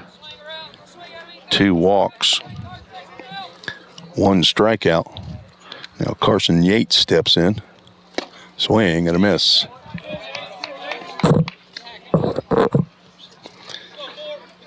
Yates 1 for 2 at a solo home run, his 3rd of the year in the 3rd inning.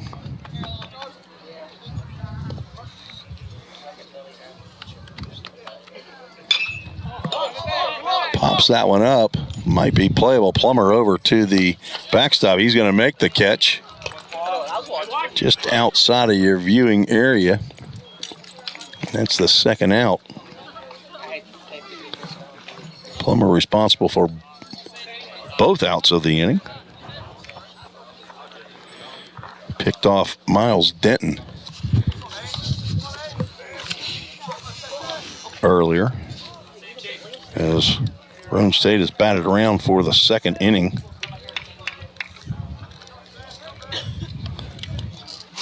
Joshua Sanchez Harris steps up. Plummer's trying to get all 3. Throw down to Connor Paul. Tim Gordon back.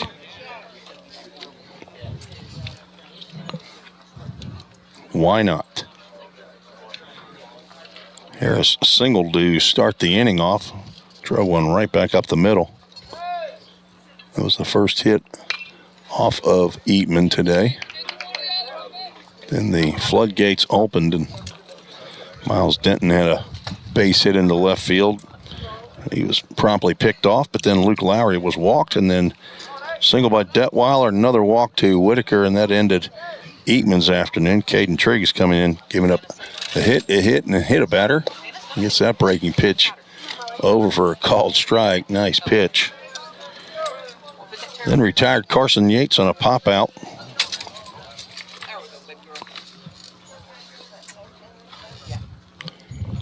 And now Sanchez Harris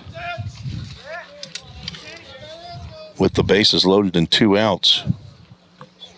Up 13-3. Nice block by Plummer on the breaking pitch. Tanner Park stays at third.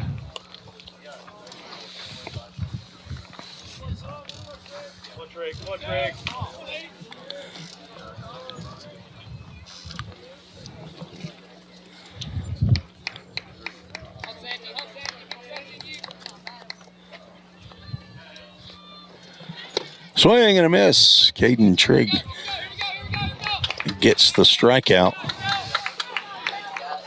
Roane State sends 10 to the plate. Scores 4 runs on 4 hits. There were no errors. 3 runners left on base.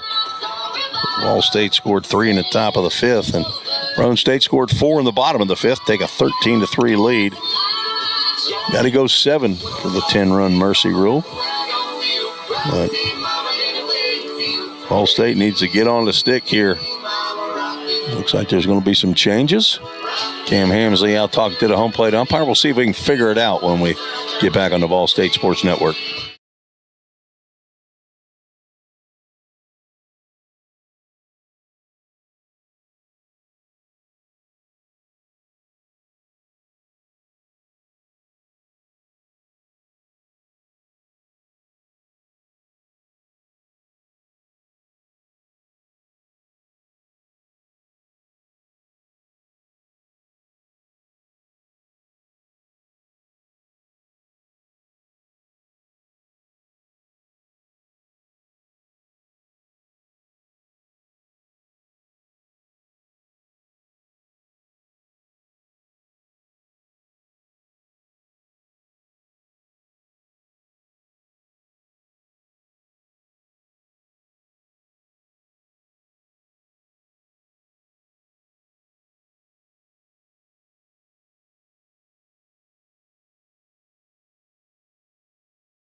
Head to the top of the 6th inning.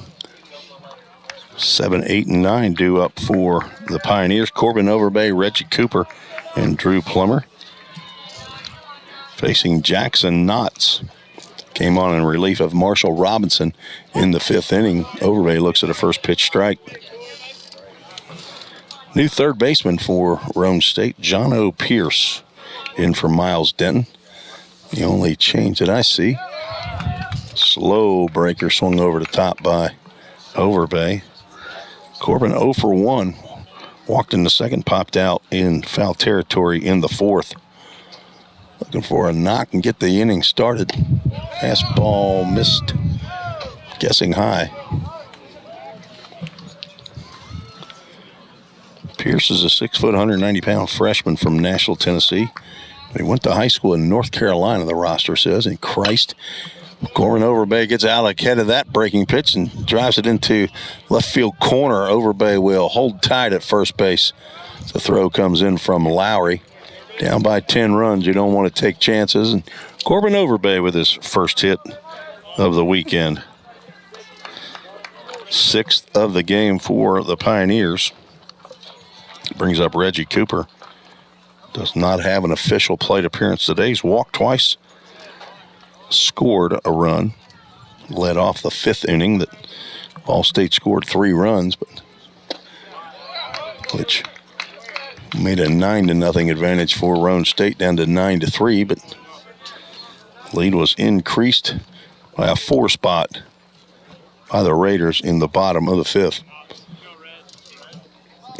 Cooper looking to get another one out of here as he did in yesterday's game 1.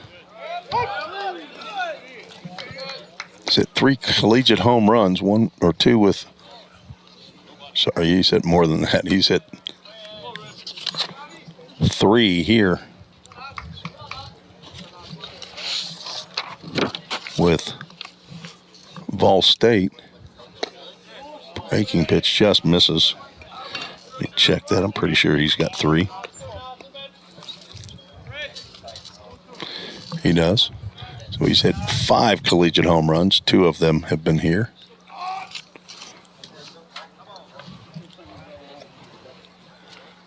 One ball, 2 strike pitch. Just a little bit high.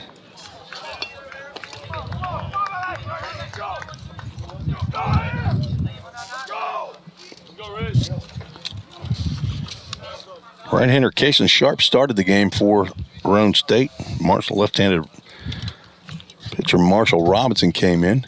Now a righty. Ground ball. Coach McGuire stuck his hand up. It did not fall into the hand. Count remains 2 balls and 2 strikes to the Pioneer center fielder.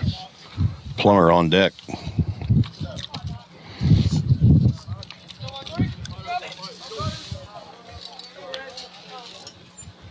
Appreciate it not being too windy here, but I do have to clip my papers down. Cooper stays in there on that breaking pitch. Fouls it back.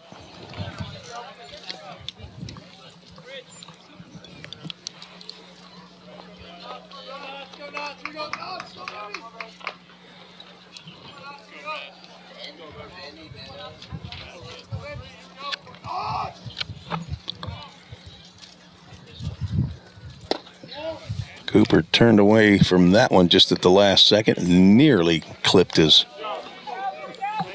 jersey sleeve. He's looking at a full count. Ministries full count.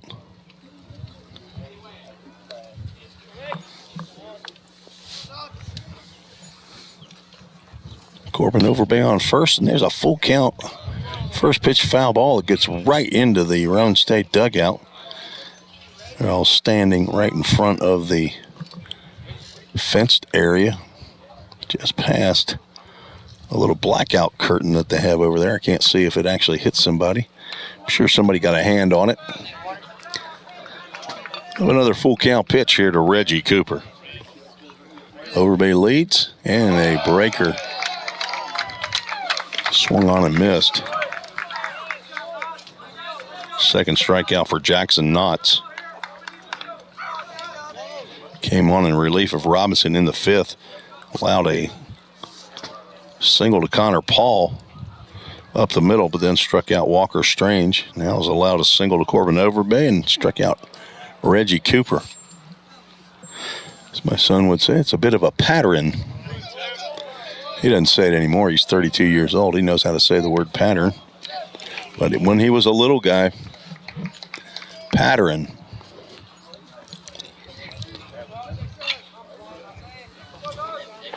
Now he gets to hear that from his 4-year-old little Eli. Maybe the smartest little kid I've ever seen. He's got 2 really smart parents, though. They were both Magna Summa Laudes, Kumas, something or other. University of Tennessee and at Beach High School. Raising 2 beautiful children, little Eli, little Lucy. Over there in Gallatin, Tennessee. Plummer looks at a pitch and throw down to first base, goes into right field. Overbay, he's going to stay tucked in right there at first. Again, down by 10. Tim Gordon saw Plummer, who's at the plate, pick off Miles Denton the last half inning, and he thought, I might be able to sneak one in there. Corbin Overbay says, you're going to have to get up a little bit earlier in the morning to get me at first base.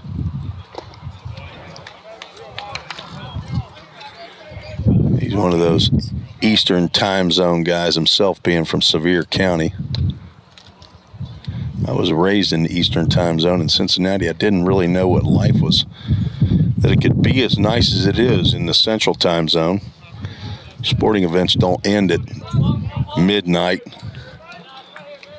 all the time like they do on the East zone. That's a drive into center field that will get down in front of Yates. Overbay scampers to second base. Plummer has his first hit of the ball game. So there's the pattern continuing. See, it's Molnar can stop that here. He steps to the plate with 2 on and 1 out. Assistant coach Garrett Dalton out to the mound to chat with Jackson Knotts.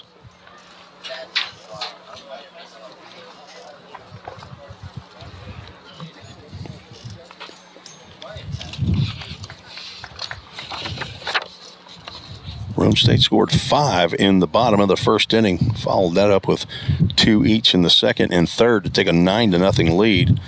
Pioneers with 3 in the top of the 5th.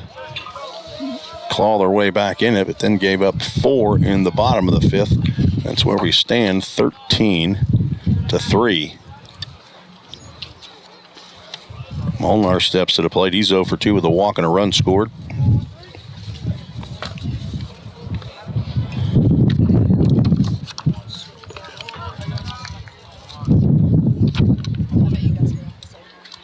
Wind you can hear is picking up here in Harriman.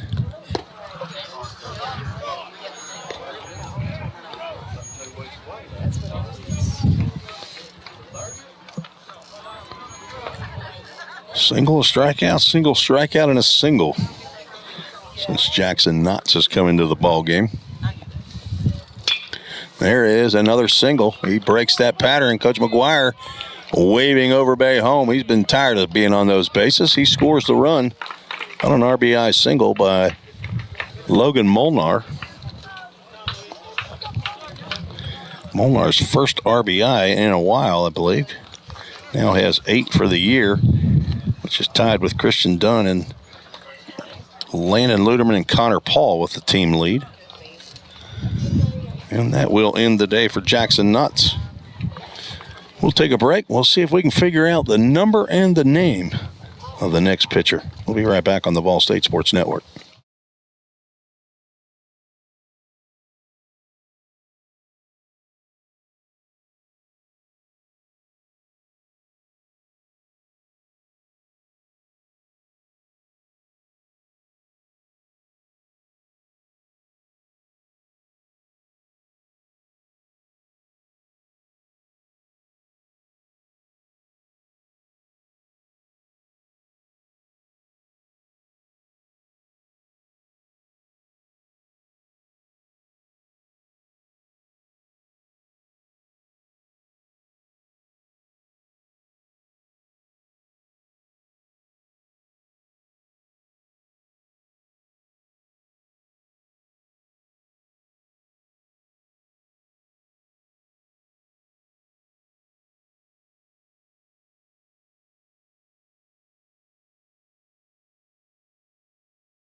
Tanner Park's going to come out of right field, get on the mound for Roane State. Looks like Jacob Davis will go into left field, and Luke Lowry will slide over into right field to replace Tanner Park. Jacob Davis, sophomore from Goodlettsville, Tennessee. He's a Beach Buccaneer. And I believe he's also been on a full count mission trip to Nicaragua, if I'm remembering correctly. And so Tanner Park, former Gallatin Green Wave, will face former Hendersonville Commando Zach Zimmerly, who pops that one up. Sanchez Harris under it just a step or two into the outfield grass. One pitch, one out for Tanner Park on in relief of Jackson Knotts. It's now 2 outs. Stephen Bell steps to the plate. He's 0 for 3 today. Park on for his 8th appearance of the year. Breaking pitch upstairs.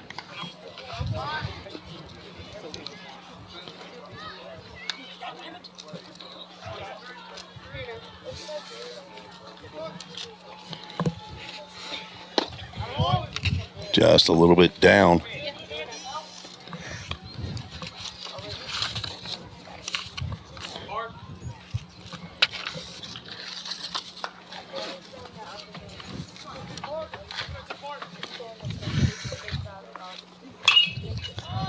Pop it up to the left side. Our new third baseman, John O'Pierce, makes the catch in fair territory. Tanner Park comes in and squashes the rally. A couple pop-ups. Ball State does score 1 run on 3 hits. No errors, 2 runners left on base. 10-run lead down to 9 now. We'll head to the bottom of the 6th. 13-4, Roane State leads, trying to get the sweep of the Pioneers.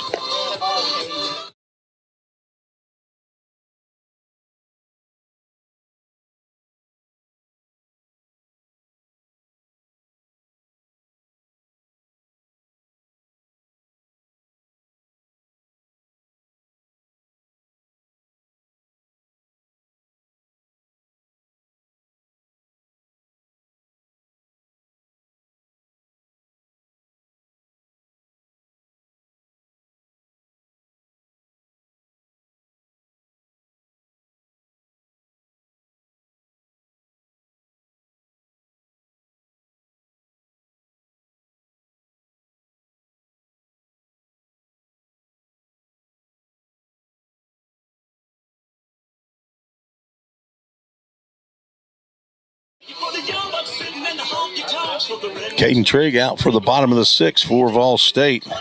His 2nd appearance of the year. Got a start against the Cumberland Junior Varsity squad last Wednesday. Game that the Pioneers ended up coming back after being tied and scored in the bottom of the 6th. I believe that was an RBI single by Stephen Bell. Caden Trigg went the first 2 2/3 innings in that game. 2 hits, 2 runs, 1 earned. Walked 2, struck out 4. And he came in relief of Noah Eatman here in the 5th inning. And now he gets the start of the 6th inning. He'll face new batter John O'Pierce, who came in at 3rd base. First pitch swinging, fouls that one straight back.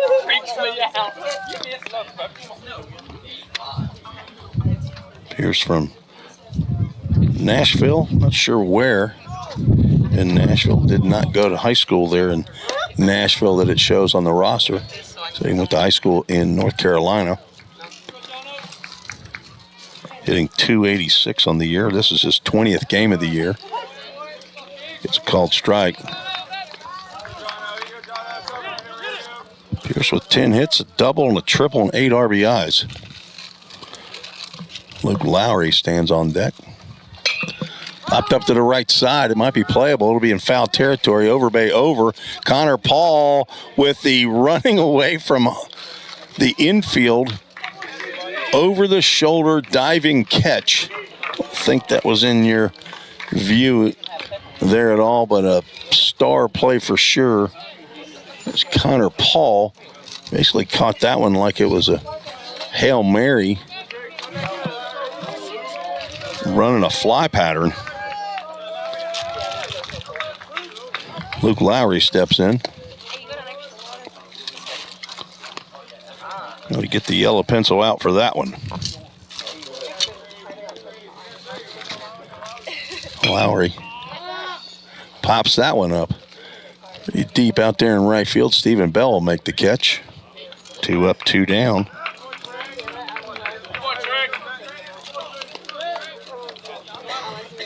Detweiler steps to the plate. Lowry now 1 for 3, had a single and 2 walks. Those 2 walks ended up coming home to score. Detweiler has not been retired today. Swings at the first pitch. Trigg going right after him. Let's see if we can get that count off of there. Now we got an 0-1 count. Detweiler walked in his first 2 plate appearances and singled in his next 2. And now down in the count 0-2. Caden Trigg trying to have a less than 10 pitch inning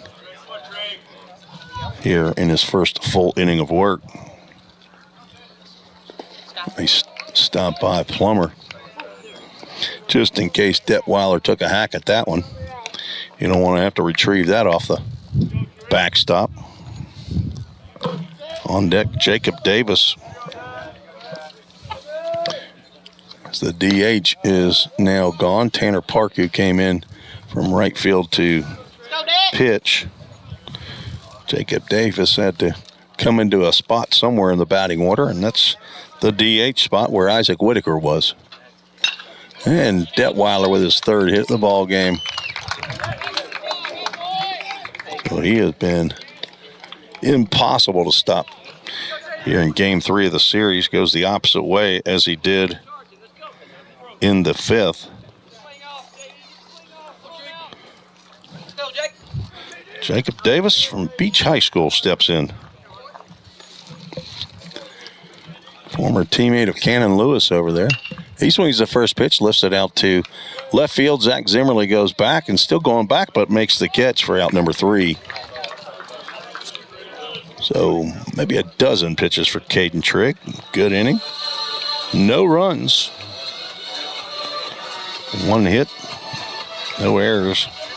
1 runner left on base. Hadn't been but 2 zeros up on the board for Roane State. 1 in the 4th and 1 in the 6th. Otherwise, they've got crooked numbers in all of them. And they lead 13-4. We'll be right back on the Ball State Sports Network.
Head to the top of the 7th inning. Pioneers need some more insurance runs to stay in the ball game at least. Down by 9. Cannon Lewis, Connor Paul, Walker Strange set to face Tanner Park. Missed with the first 2 pitches. Lewis 1 for 3. That is single in the right center field, drove in 2 runs in the 5th. These guys probably faced each other in district games. Gallatin versus Beach. And a 4-pitch walk to Cannon Lewis.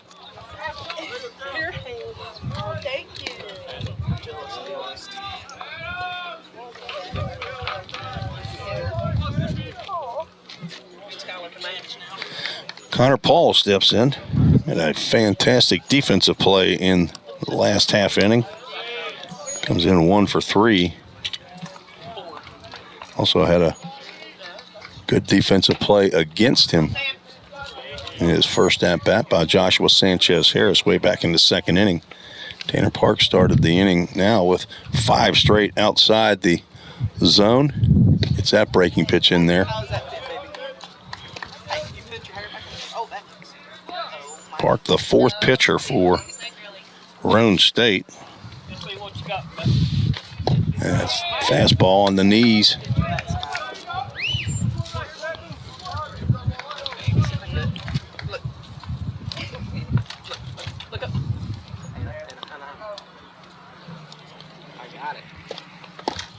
Turned that one over. Looked like a changeup or maybe a split finger or something. It stayed down.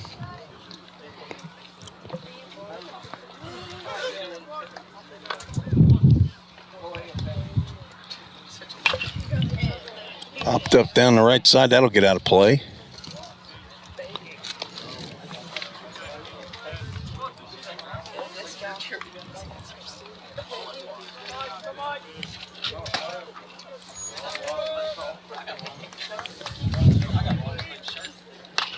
Another pop up to the right side. Detweiler over, but it will sneak out of the park as well.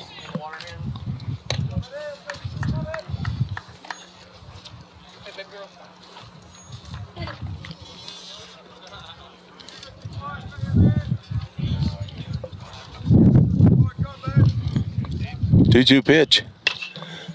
Pop up, this will be playable. It won't be caught, but it'll be playable. It sneaks in there, a little bloop single by Connor Paul. He's 2 for 4. It's a flare into the Bermuda Triangle that's left center field. And Ball State with 2 runners on here in the 7th. Walker Strange steps at the plate, who's 1 for 3. See if Walker can do some damage.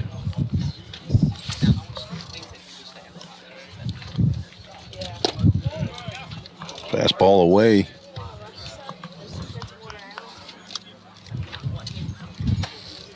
Overbay is on deck. So a walk to Cannon Lewis.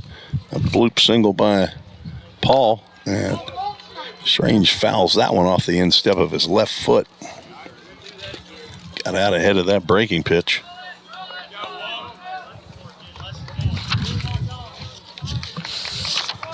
Scheduled for 9 innings here in the 3rd game of the series. Roane State to try to end it early.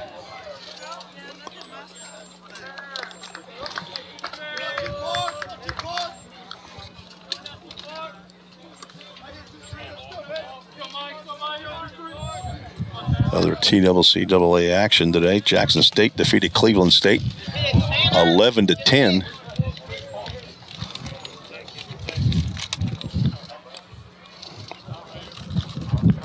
Walter State smoked Chat State 18-0 in 7 innings.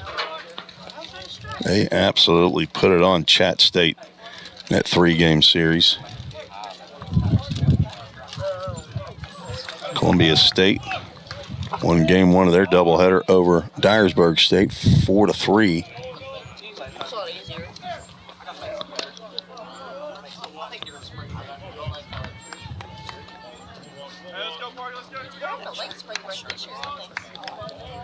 There's only 1 game left after our game, and that'll be the Dyersburg-Columbia State game 2. Swinging a foul tip into the mitt. Walker Strange down on strikes. That's the first out of the inning.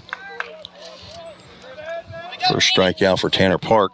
Now Overbay, who singled the left and scored, leading off the 6th inning, steps to the plate. He's 1 for 2.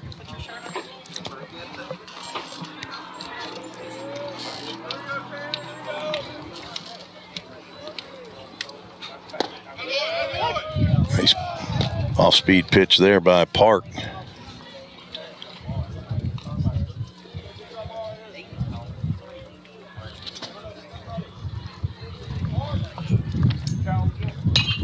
Fouled off to the right side. Overbay down the count, 0-2.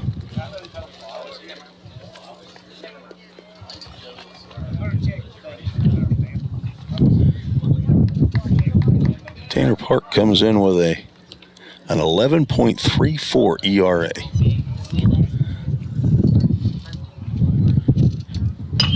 There's a shot to short, backhanded by Caruso on to second. Cannot get Overbay on the double play. Inning continues. Runners now at the corners with 2 outs. Brought to you by Line to Line and Game Time Sports Fields. Stephen Dotson and the Bill Marbett crew.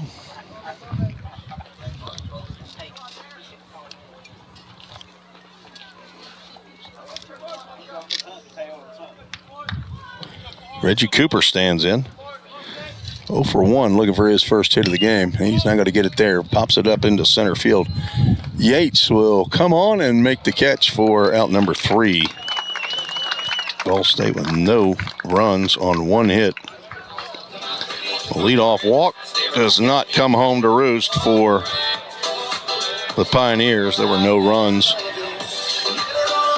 We are headed to the bottom of the 7th inning. Roane State with a chance to win this one early. They are up 13-4. 1 more run and this game will be over.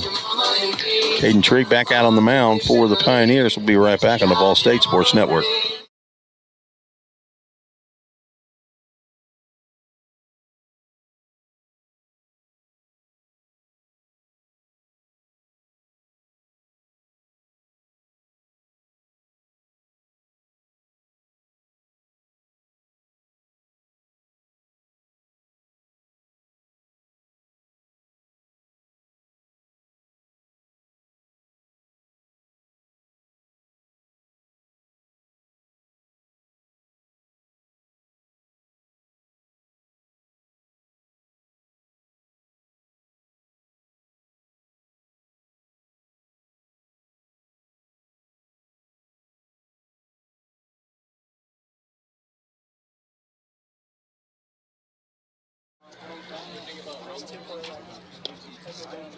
Bottom of the 7th we go. Tanner Park, Christian Caruso, and Tim Gordon scheduled. Our Allie Cassidy Brick and Stone alumni spotlight today. Have to weave it in here as best I can. Is Evan Jones, right-hander from Gallatin High School. Played at Vol State 2013 and 2014. Tanner Park lifts one out to deep right field. Stephen Bell's going to go back and at the wall makes the catch. Tanner Park bidding for his 2nd home run of the series. Caden Trigg gets a loud fly out. Tanner Park played at Gallatin just like Evan Jones did before going on to Vol State. Evan Jones now an accountant and I think also a realtor. And the ground ball by Caruso to Walker Strange. Throws a strike to Connor Paul for out number 2. 2 quick outs here in the bottom of the 7th. Now Tim Gordon steps to the plate. Tanner Park bidding to walk it off with that home run that just was short of the fence. Gordon was hit by a pitch with bases loaded in the 5th. Evan Jones in the area. I think he was the Vol State Alumni of the Year last year. Swing and a miss. And Evan is a frequent participant on full count mission trips down to Nicaragua with his former alumni buddy as Gordon gets hit and a stare out to Caden Trigg. No idea why you'd think that somebody's going to hit you down by 9, but that's exactly what happened yesterday. Miles Denton was hit twice. I think he had the stare down, though, on the first hit by pitch, but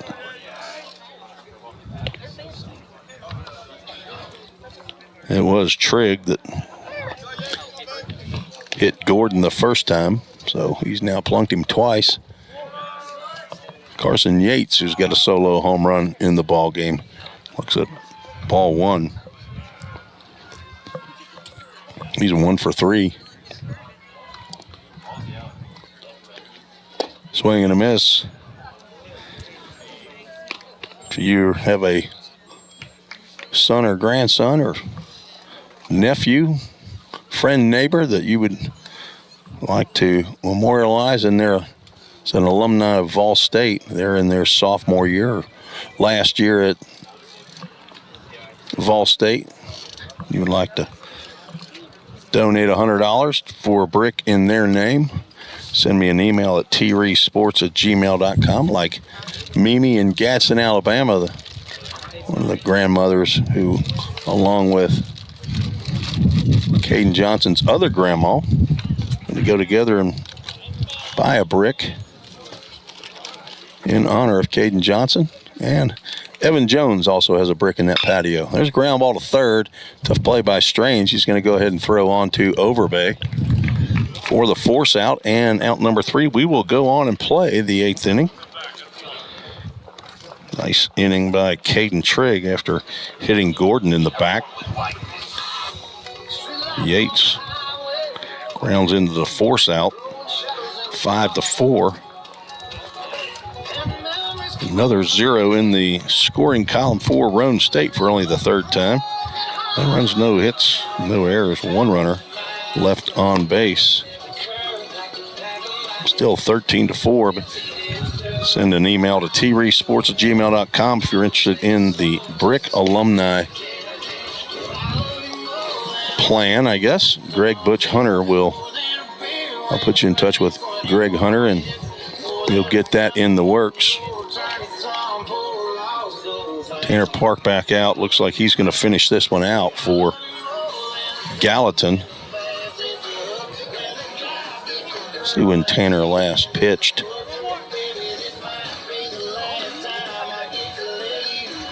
Internet running a little bit slow here on my iPad.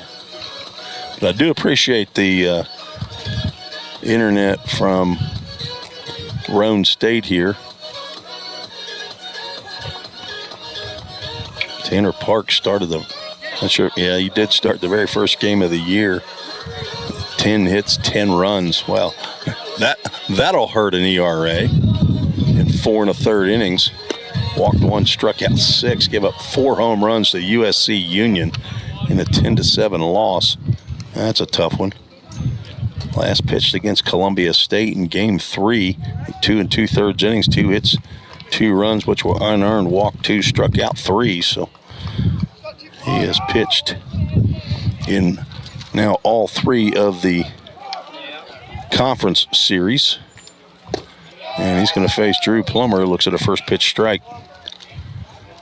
Started last inning off with 5 straight balls to Tanner Park, so he's back out there and he's delivered 2 strikes in the first 2 pitches and a pop out to Sanchez Harris for out number 1.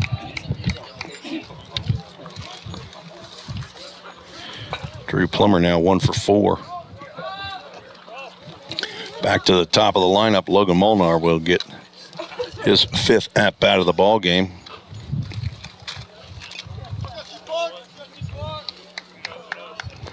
Had an RBI single. And he drives one out to right field. Let's see if Luke Lowry would come on. He's going to make a Superman dive and a catch. Logan Molnar, a little tip of the cap out there to Luke Lowry, who moved from left field over to right field. He dove straight back to the infield and made the catch. And another yellow star for Roane State. Zimmerly to the plate. 2 quick outs here in the 8th. He's 2 for 4.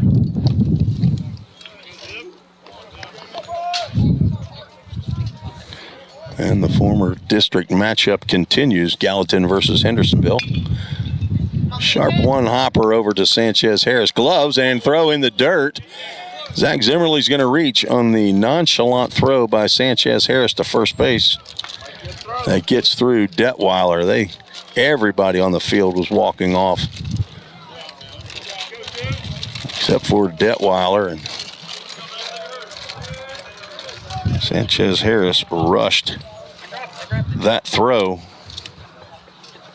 Stephen Bell will get a chance to swing it here in the 8th. Fouls that one off.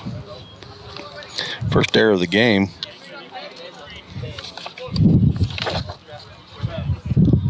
By the Raiders. Throw over to first base. Zimmerly back. Bell looking for his first hit of the ball game. 0 for 4. Got a hit in game 1 yesterday, and now he's gone 0 for. That one he catches our umpire. Must have gotten out of the glove of Tim Gordon and come back, or I'm not even sure if it hit the glove of Tim Gordon. Not sure if there's a trainer here or not, but Cam Hamsley's going to come out. Garrett Dalton's going to come out as well, and they're going to see if they can get a breather, give him a sip of water. I don't have the names of our umpires today, like I do when they're at home. Walter State now 7-2 in conference play.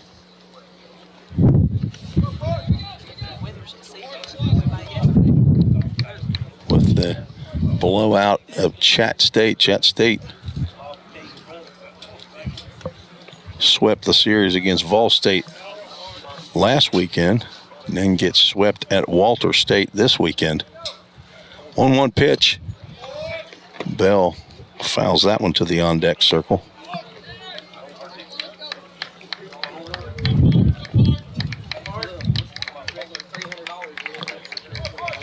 Park ahead in the count, 1 ball, 2 strikes. Another foul that catches the catcher. So you put the gear on, you can expect some bruises. See if we got anybody that sent an email into T-Reef Sports. Yesterday had a few, even one from the Roane State Raiders group. 1-2 pitch again, stays outside. Inning continued on a error by the second baseman to allow Zimmerly to reach. Otherwise, it would have been a 1-2-3 inning, and Roane State would have had a chance to win it in the bottom of the 8th. Swing and a miss, and the throw of the bat as Bell can hang on. Trying to reach that changeup. Second strikeout for Tanner Park. We will head to the bottom of the 8th inning. Still 13-4, Roane State leads.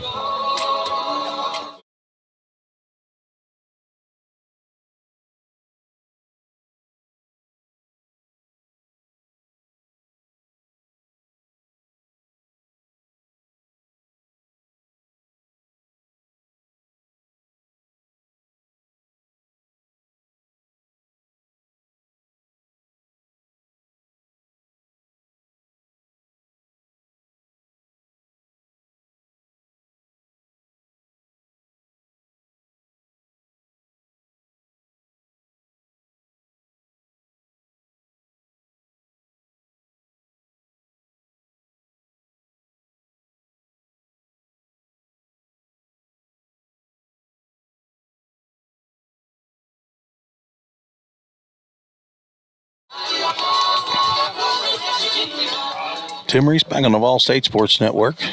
Joshua Sanchez Harris come to the plate for the 6th time in this ball game.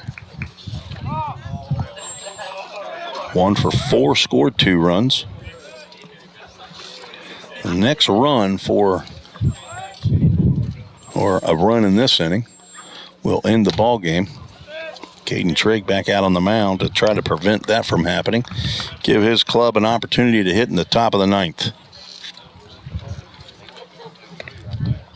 There's a nice breaker. Catches the inside corner.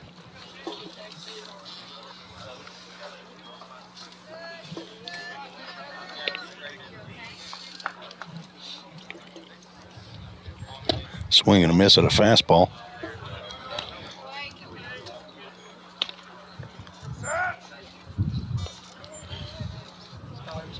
Trigg so far 2 2/3 innings. It matches his previous outing, which was his first outing, a start this past week.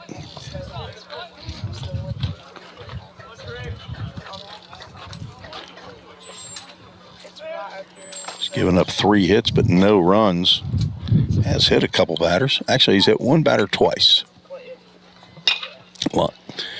Ground ball to second. Overbay quickly out of the glove, and a strike right to Connor Paul for out number 1. I was afraid he was going to try to get rid of that one a little bit too quickly as well, just like Sanchez Harris did in the top of the 8th. Jono Pierce, who came in for Miles Denton, steps to the plate. He's 0 for 1. Popped out to Connor Paul, who made a spectacular catch running away from the field. Over the shoulder diving catch. It was almost a Jim Edmonds type catch. If you remember Edmonds, he catch dead center field. He had his back to the infield. Made a diving catch. Maybe Connors wasn't that laid out. I don't know, Connor. It might have been a little more of a flop, but it was a great play. 3-0 pitch. Misses. Didn't miss by much, but a 4-pitch walk to Jono. Johno Pierce. I believe that's the first walk of the game by Caden Trigg. Left-hander. There's some activity down in the bullpen. Not a left-hander. Blocked. The runner's going to go, and he's going to get in there. Plummer could not get a handle on that one.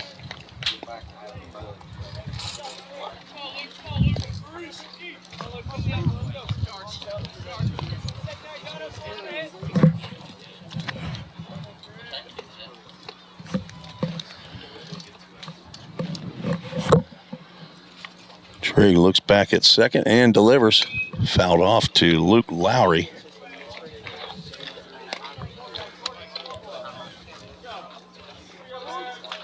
Chip Harris is loosening in the Vol State bullpen.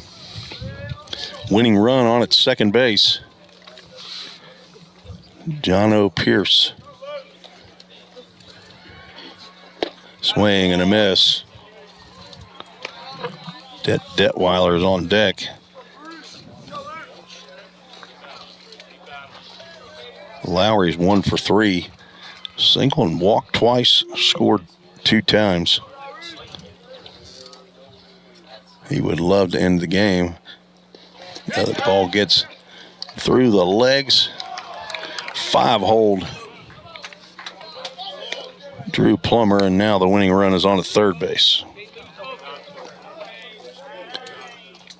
Another wild pitch, and the infield's going to have to come in.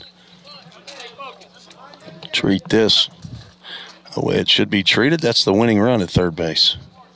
10-run mercy rule would then take effect, with Roane State leading 13-4. Going to go after Lowry, though. And they get him. Swing and a miss. Dug out of there by Plummer. And Detweiler. It might be a case where you just go ahead and put him on.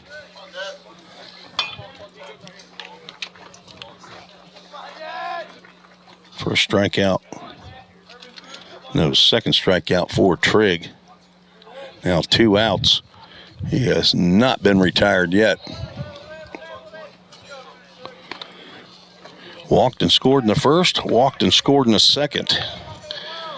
Single in the third, single in the fifth and scored, and singled in the sixth. 3 for 3, swings and misses at a high fastball.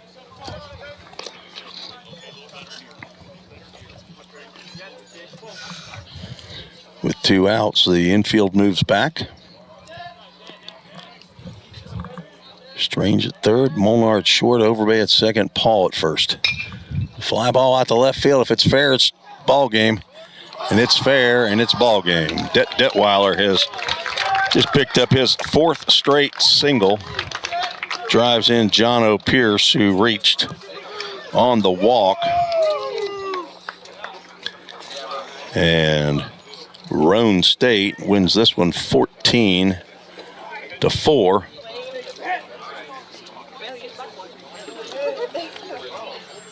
In 8 innings. And sweeps the series 3-0.